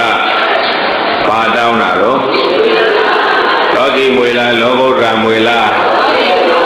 လောကီအမွေတောင်းတာအကြောင်းလည်းရောက်ကိုဒီမှာအမွေတောင်းနေတယ်တဲ့သာရိပုတ္တရာတဲ့ရာဟုလမင်းသားကိုရင်ဝတ်ပေးလိုက်ဒီနေ့ခက်ကလည်းအမေဖေးမသေးခင်အမွေအလွန်တောင်းနေတဲ့ခက်ဒါကြီးကမကြီးမှတ်ထားကြဘူးအမွေလိုက်တောင်းတာဘာလို့ခိုင်းလိုက်ဘာဝပေးလိုက်တယ်လို့အဲ့ဒါမသေးခင်အမွေတောင်းရင်ကိုရင်ဝေါ်တာပေးလိုက်ကြပါဟုတ်လားပေးတယ်ကြီးကိုရင်ဝေါ်ပေးလိုက်တဲ့အဲ့မှာသာရိပုတ္တရာမထေရမြတ်ကိုမြတ်စွာဘုရားအမိန့်ရှိပါတယ်တောင်းတာကလောကီအမွေတောင်းတာတောင်းတာကလောကီအမွေတောင်းတာမြတ်စွာဘုရားရှင်ကစဉ်းစားပါတယ်လောကီအမွေသည်ဝဆင်းရဲဒုက္ခတန်တရားလဲဖို့အကြောင်းပဲဘောရိမန္တမငါရရှိခဲ့တဲ့ရိယာတို့ရဲ့ဥစ္စာဒနာလောကုတ္တရာအမွေပေးမယ်ဘာအမွေဘောရင်ဟောပေးချတာပေးတာကြည့်လို့ရေခုဒီနေ့အလုတကကိုမောင်နိုင်တို့မခင်တဲ့ဘူတို့လူမခင်တဲ့ဘူတို့ကိုသားသမီးတွေကိုသာသနာပေါင်းပို့တယ်ဆိုတာဟာမြတ်သောအမွေပေးတာဘာအမွေတဲ့ခါရလို့စိတ်ရရွှေတွေမြေတွေယားတွေချမ်းတွေဆိုတာကအမွေမဟုတ်ပါဘူးအမွေဗျဘာပါလဲမောင်နှမချင်းချင်းယုံရောက်ကရောက်အောင်မှွေရလို့အဲ့ဒီလောကီဥစ္စာတွေကိုဘာခေါ်လဲအမွေညီမချင်းချင်းတယောက်နဲ့တယောက်မကြည့်ခြင်းလောက်အောင်မုန်းနဲ့မုန်းတရားတွေကိုမွေပေးတယ်လို့အမွေမဟုတ်ပါစိတ်နဲ့ရွှေတွေလဲတွေရတဲ့ချမ်းတွေမြေတွေဟာအမွေမဟုတ်ပါတာဖြစ်ပါလေအမွေ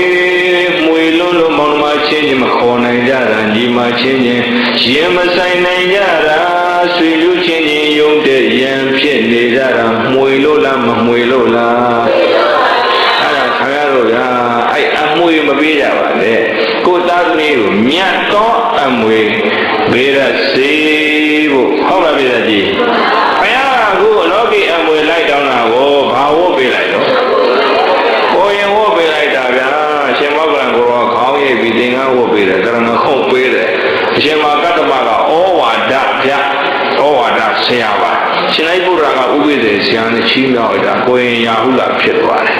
အမွေလိုက်တောင်းတဲ့ရာဟုလာဘာဖြစ်တော့ကိုရင်ဖြစ်သွားပြီပြည့်တဲ့ကြီးဘာဖြစ်သွားအဲ့ဒီရတော့မှသုတ်တော်ဒနာမင်းကြီးဟာကဗျာကရာနဲ့ကြောင်းလိုက်ချလာပြီးမှသူ့မှာနန်းညွန့်လန်းရမရှိတော့အတော်စိတ်ချင်းရဲ့သွားညစွာဘုရားတရားရှ िख ောဥချတာတော့ဘုရားဆုတကူလောက်တောင်းခြင်းနဲ့ခွင့်ပြုပါတောင်းပါဘာဆုတောင်းခြင်းလို့လဲဩမြတ်စွာဘုရားသားတော်ဘုရားတောထွက်သွားစဉ်လုံးကလည်းပဲဖခမီးတော်မှာစိတ်ဆင်းရဲခြင်းကြီးကျယ်ဖြစ်ခဲ့ရတယ်သူစัจ जा မင်းဖြစ်စေချင်တာလေဘုရားဖြစ်စေချင်တာမဟုတ်တာဩသာ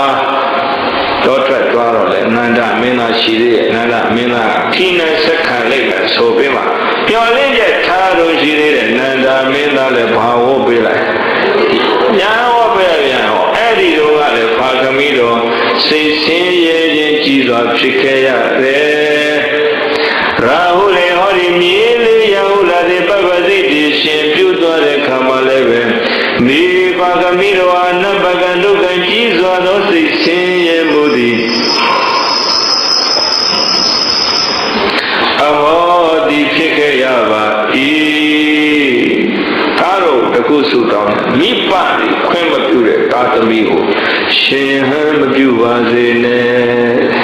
မိဘတွေခွင့်မပြုတဲ့သာသမီကိုအဲ့ဒီလျှောက်ထားလို့အဲ့မြတ်စွာဘုရားကမိဘတို့ခွင့်မပြုတဲ့သာသမီကိုရှင်ဟန်မပြုရသိက္ခာပုဒ်ပညာပါတယ်ပိဿကြည့်လို့အဲ့ဒီမှာပြောကြတာကတော့ရောက်လာကြောင်းပြောဘဲကုန်မှာအများကြီးကြံသေးတယ်ပိဿကြည့်အခုလောကီအမွေလိုက်တောင်းတဲ့သားကိုဘုရားကဘာအမွေပေးလိုက်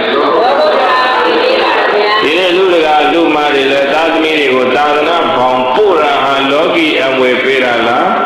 လောကုတ္တရာအမွေပေးတာလားအမွေပေးတာပို့အမွေတွေမပေးတာနဲ့ဟုတ်ပလားရသော်ဗျာသူ့ဆွေတွေမျိုးတွေကိုကျွတ်ထိုက်တဲ့တ attva မှန်များကိုလောကုတ္တရာအမွေကိုပေးကြပါတယ်အမုန်းမြတ်ဆုံးကလည်းလောကီမွေလားလောကုတ္တရာမွေလားမညာပူညာနိဗ္ဗာန်တည်းတော့လောကုတ္တရာအမွေပေးဖို့မြတ်စွာဘုရား45ဝါကာလပတ်လုံးတရားလှည့်ပြီးတော့ဟောခဲ့တာဗျာကျွတ်ထိုက်တဲ့တ attva တွေမကျွတ်ဘူးလားတတ်တော်80ဝါတော်45ဝါမြတ်ဝါတော်45ဝါမှာမြတ်စွာဘုရားပြိဋိဘံစံတော်မူခဲ့တယ်တဲ့ကတန်ခါအဖွဲ့အစည်းကိုတီထောင်ထားခဲ့တာဒီနေ့အထိတန်ခါအဖွဲ့အစည်းပျောက်ကလားပျောက်သေးဘူးတန်ခါအဖွဲ့အစည်းဟုတ်လားပြည့်တယ်ဘုရားလက်ထက်ကနှစ်ပေါင်း2552နှစ်ရှိသွားပြီဘုရားပြိဋိဘံစံပြီးသွားတာဒီတန်ခါအဖွဲ့အစည်းရဲ့ဒီသာသနာကိုဆက်လက်တည်ဆောင်နေတာမှန်လားအဲ့တန်ခါအဖွဲ့အစည်းကိုဒီတရားဓမ္မတွေကစသင်အကြောင်းစီပစ္စည်း၄ပါးလှူနေကြတာယရဏ၃ပါးပေါ်လာတာဟာတတ္တဝါအများအကျိုးရှိဖို့ပါဟုတ်ပါပြီလားဒီဗုဒ္ဓယရဏပေါ်လာတာလဲဘုရားပွင့်လာတာဘုရားတွေ့လာတတ္တဝါတွေတွေ့လာတရားယရဏပေါ်လာတာဗာရဏသီပြည်မိဂရာဟုမှာတရားယရဏပေါ်လာတာဟာလဲပိဿကြီးတို့ရေအဲ့ဒီတရားတွေတတ္တဝါတွေကိုဒုက္ခပေးဖို့လားဒုက္ခပေးဖို့လားဟောအခုထိရှိနေတဲ့တန်ခါယရဏတန်ခါယရဏပေါ်လာတာဟာလဲတတ္တဝါတွေကိုကုသိုလ်ပွားစေဖို့လားအကုသိုလ်ပွားစေဖို့လားကုသိုလ်ပွားစေဖို့ပါဗျာအဲ့ဒါလေးတွေသဘောပေါက်ပြီးတော့မိမိတို့ယင်နဲ့ဖြစ်တဲ့သာယရဏသမီးယရဏတွေကိုသာသနာပေါင်းပျော်အောင်ပို့ကြပါပျော်အောင်စားကြပါဟုတ်ပလားခொနည်းရှိထွက်ဒီလိုမလုပ်ပါနဲ့သူတို့ပျော်တယ်ပါရမီဓာတ်ခံရှိတယ်ဉာဏ်နဲ့ထက်တယ်သာသနာပြုနိုင်မဲ့အလားအလာရှိတယ်ဆိုရင်မိဘများကောဆရာများကောလောကုတ္တရာနေပေဘက်မှာမြတ်သောအမွေပေးရကြပါစေလို့ဆန္ဒပြုရင်ခုနသစ္စာပြုတဲ့လင်္ကာစာပိုက်ကလေးတွေအများကြီးများဆိုပြီးတရားသိကြရအောင်